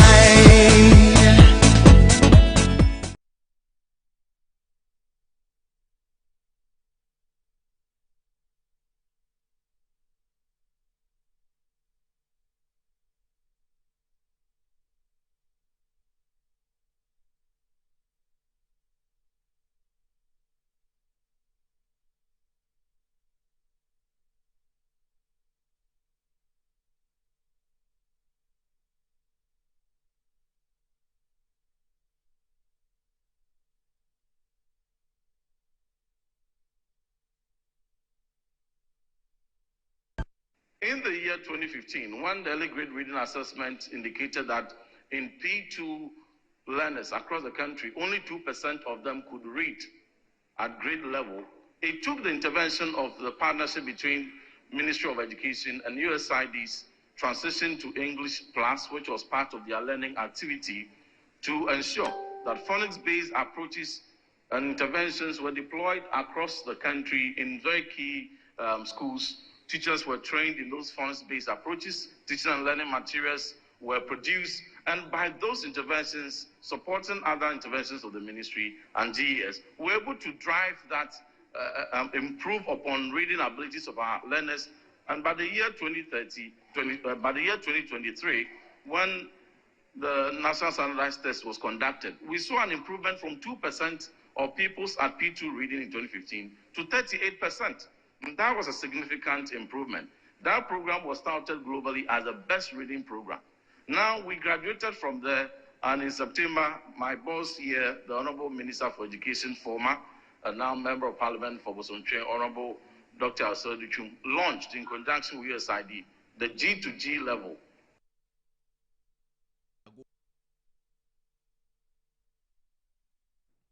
All right, welcome back. This is Good Morning Ghana on Metro Television. So we are proceeding, or we're continuing with our conversation on the declaration of the former Finance Minister, Ken Ofori-Atta, as a fugitive by the Special Prosecutor. The Honorable Reverend Intim John Intim Fojo, who is the Member of Parliament for Ascent South, has expressed his opinion on this matter. And Ambassador Sampi Iyale would also have his take. But whilst at it, there was a message I read by text. Of course, he wants to remain anonymous. It says, you're charged for rape and invited by the police in Accra for questioning. You respond by telling the police that you're not well and that you've gone to your hometown in Kratchi to get some traditional medicine and that you're not too sure of the date for your return. The police rewrite to you to be specific on your date of return, and you still insist you can't give a definitive date because your native doctor aren't too sure when he would be fully done with you. Do you think the police will sit quietly to wait for your return? That's from a texter. I think it's a rhetorical question. Ambassador Sampi Iyale, where do you stand on this? I mean, a number of issues have come up, and before you even come in, there's issues about the timing of this. I mean, if you look at it, for instance, the SML contract, it's been in the media domain since December 2023 or so, when that expose was done by Master B. Manassas Awuni. Sorry. And water. You have some water there. Yeah. Right. And we all discussed it. We all talked about it. So question is, how long has the special prosecutor been working on this SML matter and the other cases that he's pursuing? And why wait till January 2024 before extending an invitation to Ken Ofori-Atta to come and assist with investigations? You know, so some people feel there's something off about the timing. I don't know whether you agree with them. And also some say the special prosecutor is doing his usual trial by media. And as Reverend said, he's been populist with his activities. And it is because perhaps he recognizes that he's having some challenges, at the court. And so he'd rather want to prosecute you in the public domain. So a number of issues have come up. I don't know how you can put all of this in context for that. And that finally, if you want to, if you have sufficient information about the matter you're pursuing, okay, and you can actually establish a prima facie, for instance, just go ahead and charge him with or without him being present. You can charge him in absentia. You don't need a man, if the man says he's not available to assist. You go ahead and charge him and then get a court to say, we're looking for you. And then now, when the use of fugitive is used by the court, then Reverend Jonathan Forger won't have a problem with the use of the word, even though I don't think it's such a big deal to describe someone as a fugitive. But John has issues with that and is entitled to that. So help us to put all of this in proper perspective. Yo, Moro, I want to tackle this issue not as a lawyer. Okay. A politician. Okay. I want to tackle it as somebody from Asin Akomfodi. Okay. Ordinary man. Who is sick and want to go to the Cape Coast Hospital. Okay. Standing by the roadside looking for a vehicle. Okay. Do you get me? I get it. Because in all these books we are referring to, the very first paragraph, the first chapter says, sovereignty lies with the people. The preamble to the Constitution. And it is the people's thumb that gave us whatever power we are using. So that is the perspective with which we're coming from. I want to. Kofi. Yeah. Have you been declared a fugitive? You have been in politics for 9 years and still counting. Why haven't you been declared a fugitive? Moro, if there is one public servant or politician who has managed himself to court such public sentiment against himself, it is Ofori-Atta and others. And you remember his own political party in parliament attempted to impeach him or to that effect. To get him out as finance minister. For me, as a sick man of Asin Akomfodi, what I'm asking is, Akomfodi, I'm a sick man. The last time I came to Accra and walking to the Independence Square, I saw a large tract of land covered by iron sheets. And when I asked, they say it was a national cathedral. And that $58 million have been used for the cathedral. On Sunday, where can I go to church in that? $58 million. And you were the finance minister. And I am sure that I remember that once upon a time, Parliament itself asked why he was using a certain vote to finance the cathedral, because no budgetary allocation had been made at that time. So, doesn't he have an answer to give to the people of Ghana? This is the man. I am chasing him for the Kenke money. The money he used for Kenke. It's my money. I want the money for use for Kenke and the Wachi. We should be careful about what you do today, because it may come back to you. This is the man who, during the trial of Atiforsin, it came to light that he was the master brain behind it. He was the master brain behind Atiforsin's prosecutions. How did you know that? I knew of it because Jakpa said it and nobody denied it. I knew of it because Atiforsin said it, nobody denied it. I am particularly appalled about the debate in Parliament. Because if the Attorney General had done, the SFO have done even something wrong, the best forum is for somebody to challenge that in court to say that, look, you don't have the power to do this according to what my brother has. To go to court and say, please, the man has been charged with fugitives, we don't understand, so please come to this. Not so. You use our money to go and stand in parliament debating that. And I'm sure they got appropriate answers from persons like the Minister for Energy. Oh, John Jinapo. John Jinapo. Yeah, who recounted what happened to him when the MPP came to power. You remember Ayariga himself, when he used his own money, for which he has taken a loan, to go and buy ambulance for his people. You remember the debate? So I'm surprised that the persons of the MPP, 2 months or so, 1 month out of office, are now having the best legal. Reverend, you go explain, Taya. The issue is this. I am out of the jurisdiction, right? My claim is that I'll not do well. And then if I come to Ghana, they don't know what will happen to me. I'll attend to your request. Yeah, or your but he is giving day-to-day instructions to his lawyers. My clients informs me that you left. Oh, but His Excellency, Herman is not dead. He's still alive. Wait a minute. I like the definition that the man is not dead. Yes. And therefore can come to Ghana to explain himself. Well, not necessarily. Necessarily. The fact that it's not dead doesn't mean If he has I the am not capacity too to well, do so. if I am not too well, yes, and that I cannot even travel, the account I am reading from the lawyers is like on day-to-day basis. They're in touch with him. They are in touch with him. True. So my Akonfudi patient is asking, you deprive our hospitals of the necessities. Okay?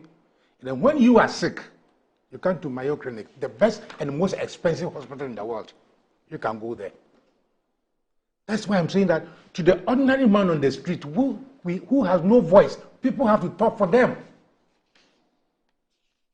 And this is a stark warning to our colleagues in the NDC in government now. And I like what President Mahama said, that please, how can you be in public service and decide that as a finance minister, you have established a company or somebody has established a company, and that, you know, remember the SML case? Yes. The president calls at investigations, audit. Yes. Came to the conclusion that KPM came to the conclusion that something was wrong. Yeah. By which time some money have been paid. Then the same old president said, "Go ahead." But what are you telling the Ghanaians? What are you telling the poor market woman who this morning sitting by the roadside, AMA are chasing her? What are you saying? That there are two classes of Ghanaians, one is better than other? If that is the case, then you should have voted for ourselves as politicians, rather than to get people to come and queue and vote for us. The Constitution, Reverend, with the greatest respect, the Constitution you are citing, it says we are all equal before the law. Not so. So why is Kenneth being praised and then somebody is being disrespectful, lawless, reckless for questioning that, look, the monies that you used, you took $13 billion. How did you spend it? Come and explain. Come and explain. Then you have the best lawyers to be writing big English. Big English. He's sick. He can't come and explain. He's sick. He cannot come and explain. Yes. But the lawyers can come and explain. Yes. Okay. You see, he doesn't know he doesn't know when he'll be well. It could take 10 years, 20 years. He is not sure.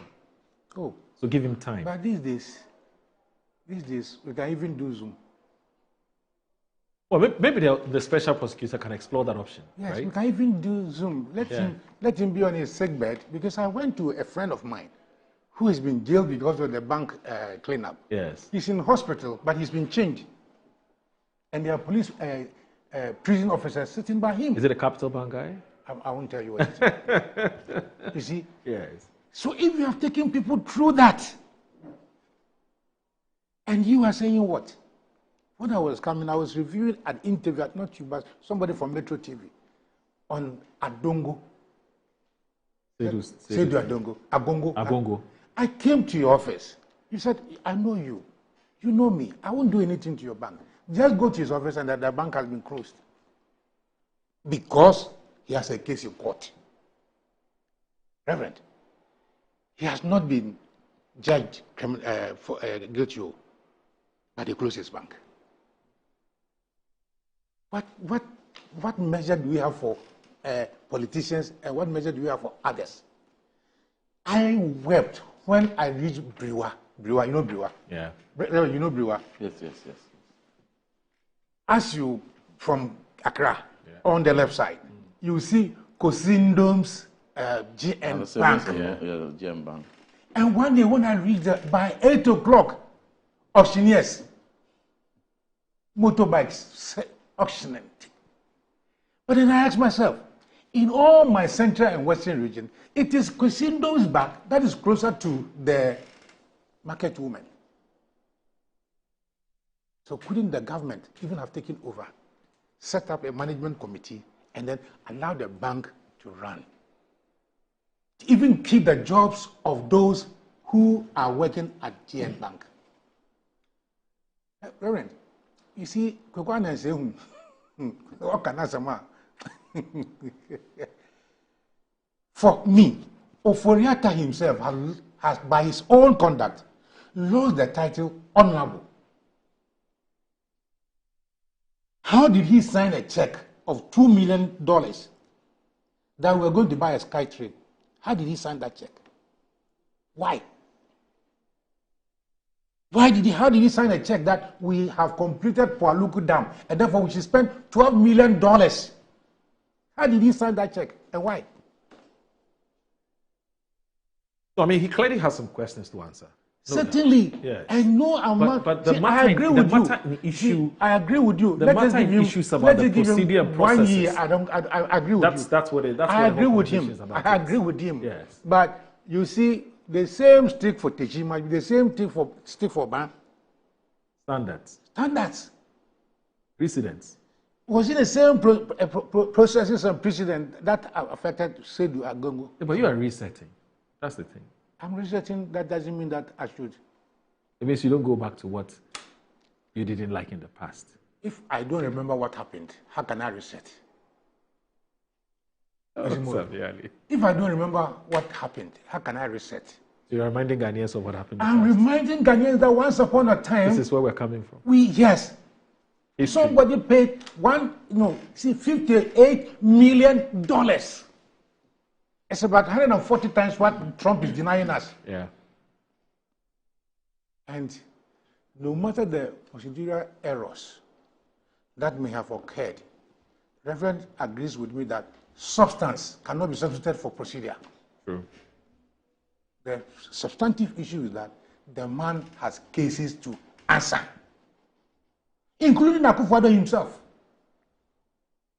Akufo-Addo himself. Because without the permission of Akufo-Addo, this man couldn't have spent the money the way he did. You go for loan and you come and organize a Kenke party. I went to ask my friends in the NPP, and especially in the NDC, to be very careful. Today, I'm sitting here, maybe lamenting what is happening to somebody. Another time, it will be our turn. You know, Moro, I asked Honorable I always call him Dr. Fojo. Is he your uncle?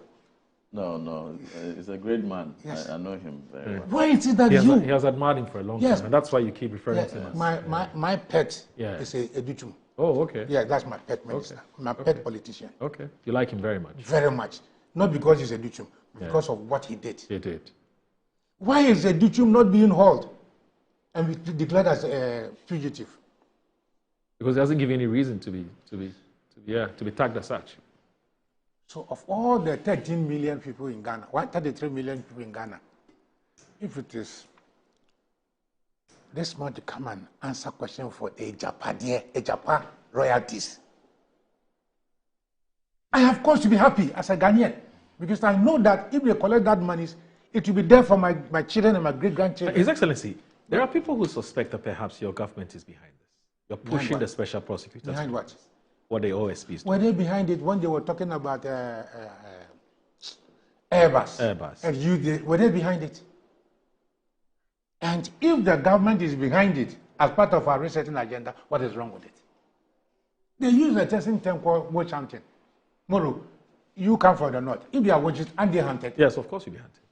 If you are a witch, we hunt you. Yeah. All right, Moro, so Reverend. My respected uncle has been very passionate about the matter we are discussing. He's very passionate about corruption. He's a lawyer. And good governance. And so one would have thought that he would have taken interest in the legal procedures in the handling of the matter. I told you that I took the position of the sick man from Akonfudi. Yeah, I grant that.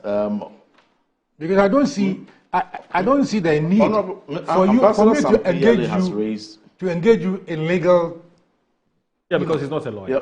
But you will not be fair to him. Just on my point, just on my point, the opinion the public may form or individuals may form about certain state actors or former appointees or even current appointees, regardless, there's a reason why the law gives provision and clearly provides procedures where such opinions, however popular they may be, and matters of suspicion must be treated through the rule of law. So one may raise issues about suspected corruption cases, suspected that. It is for the reason to determine those suspicions. It is for the reason of determining those allegations that state institutions have been constituted, that Office of the Attorney General, and complementing that, the creation of the Office of the Special Prosecutor. So it will be unfair for anyone to say that Honorable Ken Ofori-Atta is guilty of any of the public issues or debates or allegations or suspicions his name is attached to. Nobody has said that. Yes. Nobody has and said so that. It is so unfair, knowing that he may be guilty, he may be innocent. It is fair that we go through the due process. When the courts, which is so clothed with the gravitas to determines him as guilty of A, B, C, or A, or C, or D, then it will be fair on anyone to pass commentary, that have implications on his reputation. Because we all, whether as private citizens or public servants, engage in several activities. The public may have their opinion about it. However popular or unpopular it will be. If we're going by judgment by popular public opinion, Jesus Christ, many years later, has vindicated that he wasn't wrong of anything he was convicted and crucified for. But it was very popular. Everybody said, "Yeah." I'm coming. It was so popular. He has done this. He has done that, and all those charges. Yeah. So what I'm saying is that we need to be able to delineate. I don't fault anyone from forming his own opinion. I have no control over anybody, any third party forming his opinion about me, about Honorable Ken Ofori-Atta, or any public servant for that matter. But I am saying that it is important that we go through the due process to ascertain, bearing in mind that certain high-profile cases, similar to the ones that alleged by the Office of the Special Prosecutor against Honorable Ken Ofori-Atta, went through and eventually were cleared or acquitted. So minded about that precedent. It's not everyone that is suspected that is guilty. So it is premature for just a month to say that he's a fugitive. Just a month upon beginning investigation, wherever he may be, whether even in Ghana or elsewhere. It is, for me, I still maintain that position. Now, substance versus procedure. Yes, substance cannot be substituted for procedure, but it is the procedure that leads to the determination of the substance. So the procedure is as important as the substance in itself. I agree with you, but and that is why law was crafted to protect our resources. Law was crafted to protect the modest, and I always say the modest resources we have, because the resources we have it's not infinite. It is modest. There's competing needs, but we still have very modest resources to meet all these needs. And I am very sensitive to the fact that whatever resources that is committed to your hands to, for the betterment of our country, for the prosperity of our people, you do so conscientiously, bearing in mind that one day you'll be out of office and you'll be called to give account. Accountability is a major part and an integral part of our governance system. And so no one is above accountability, no one is above the law, and no one can evade such. But in all these, the rule of law ought to be respected. Now, there are many cases my very respected uncle has cited. But, and if you are close to the families of those people, somebody is in jail, somebody is doing that, somebody's bank was, you feel for them, and rightly so. But were they taken through due process to determine that? Mm-hmm.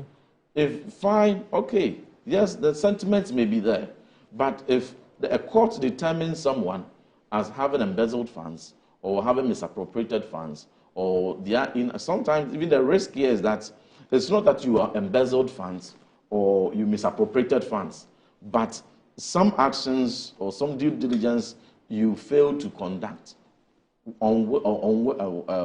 without being willful lands you affronting the law, and that the law deals with you. You see, I understand all of that. So all this I'm saying is that, look, John, we will go to that. But, yes.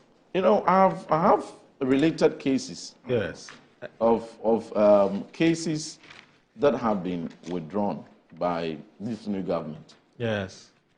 Very high-profile cases. I do not take interest, and I'm making this very clear, I do not take interest in witch hunting. Please do this in a minute, because we have just 5 minutes to go. In witch hunting anyone, much as I do not also subscribe to political class getting away with offenses or getting away with misappropriation. No way. For my advice to the current government is that all of us as a country, our collective fight against graft, our collective fight to ensure we maintain efficiency of resources for our country to meet the needs of our people rests upon accountability. If you are in power, I expect that state institutions will be first hold accountable people in power. Yeah. I would have been very, very excited if any of the former ministers, myself included, at the time we were serving, if the office of the special prosecutor had commenced certain actions at the time we were serving, it would have lent a lot of credibility to the process. But he has been special prosecutor for about 5 years of the period that the Honorable Finance Minister was Finance Minister. Yeah. And so just a month or so after we leave office, that is when you go and declare him fugitive. I get it. So I'm expecting that. John, I get it. About 5 cases have been withdrawn. Cases, Manasseh Awuni, the respected journalist, has had a whole compendium on it. Case withdrawal was a dangerous precedent, undermine President Mohammed's anti-corruption fight. So you want to fight corruption. Yeah. You want to go back to former time. appointees. Because of time. But you withdraw cases that are already pending. Right. And then you want to initiate new ones. Yes, here's the thing. Are all these not in the interest of recovery? I agree with you. If so determined. So let us all be fair, circumspect in how we approach these, and be fair and sensitive to the reputation of others, but also take a cue that when even one city is put into your hands, that's fine. But treat John, it most conscientiously. Reverend, everybody, any right-thinking Ghanaian accepts the fact that, accepts the legal maxim, which is that you are presumed, or the presumption of innocence until found guilty or proven guilty. You see, the challenge, however, arises when we decide to be inconsistent with that principle, inconsistent about that principle, depending on where you find yourself. And until we're able to stop the hypocrisy about this legal maxim, we'll be going back and forth. Look, I sat here listening to you wax all lyrical about some of the ills that have happened, and you think that, look, it's not good, etc., etc. But not long ago, in fact, as Ambassador Sampiali has said, we were in this country where some persons, even innocent as they are, they had their banks taken away from them. How colossal such a damage was to that person. In fact, just recently, the person has been talking.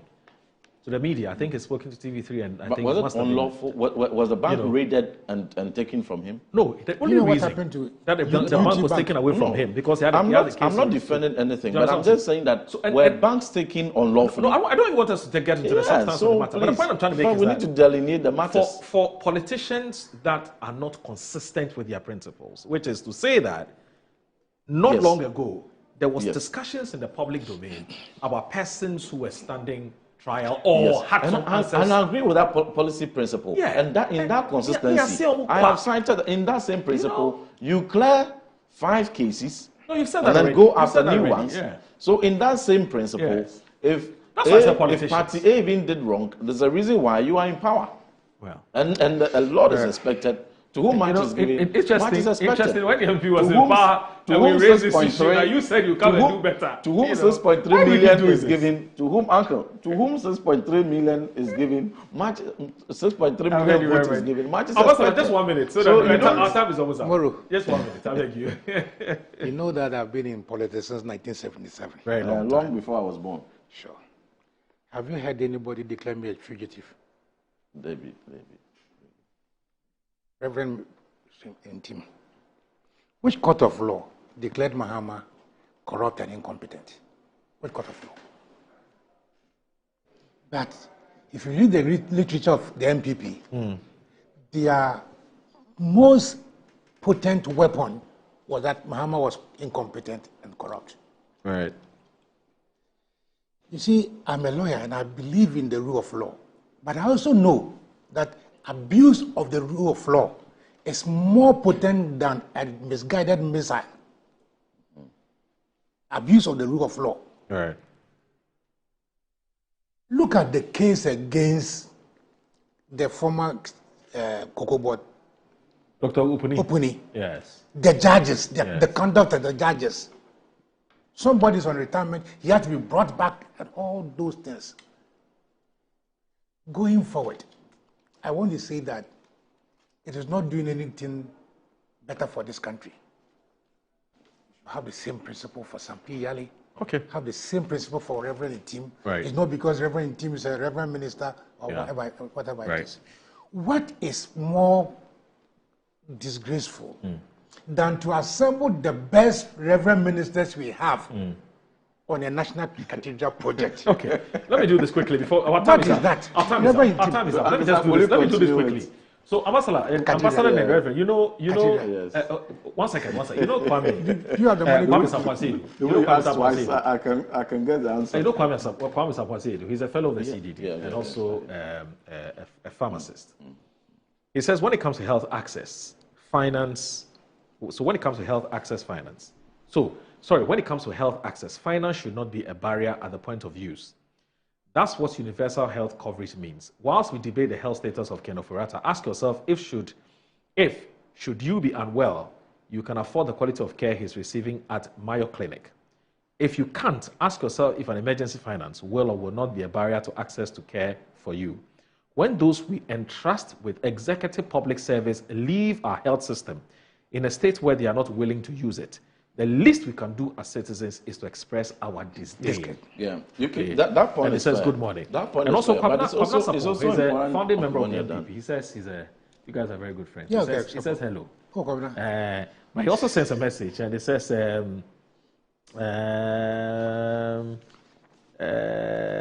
okay. But that point is fair. But we need to make a distinction. Oh, I beg you. Started accessing medical facilities a long time ago. Yes, since his days at long before he became. Alhaji Ilyas Tamale says, "Good morning, Mr. Moro, and to your guest." He entered into politics and all of a sudden. He's a successful private businessman, so I agree with you. What is successful? He founded it about the success of Ken Ofori-Atta has been at the expense of the state. For example, if you ask all government insurance. Of course. No, but I'm saying that he wasn't poor before. Long before the Fourth Republic, the success. I am saying that if a man, he could be rich before. But for me, you cannot downgrade SIC because you are diverting all the insurance. That I agree with you. Yes. That I agree with you. Good morning, Mr. Boro. What's Your guest. honorable about that? The OSP has again proven that he's more of a clown than being up to task. What prevented him from triggering these actions against Ken when the MPP was in power? Was he not independent then? Did he have the balls? What crime did Honorable Mustafa do to draw him into this public domain? Why smear his image when he's yet to be formally invited? What does the OSP sought to achieve with such an unpopular and populist move? Edmond says that as the MP, where was he 8 years ago when his colleagues' houses were raided? Today they are quoting the laws as if they didn't exist 8 years ago. He should give us a break and let the system work. For me,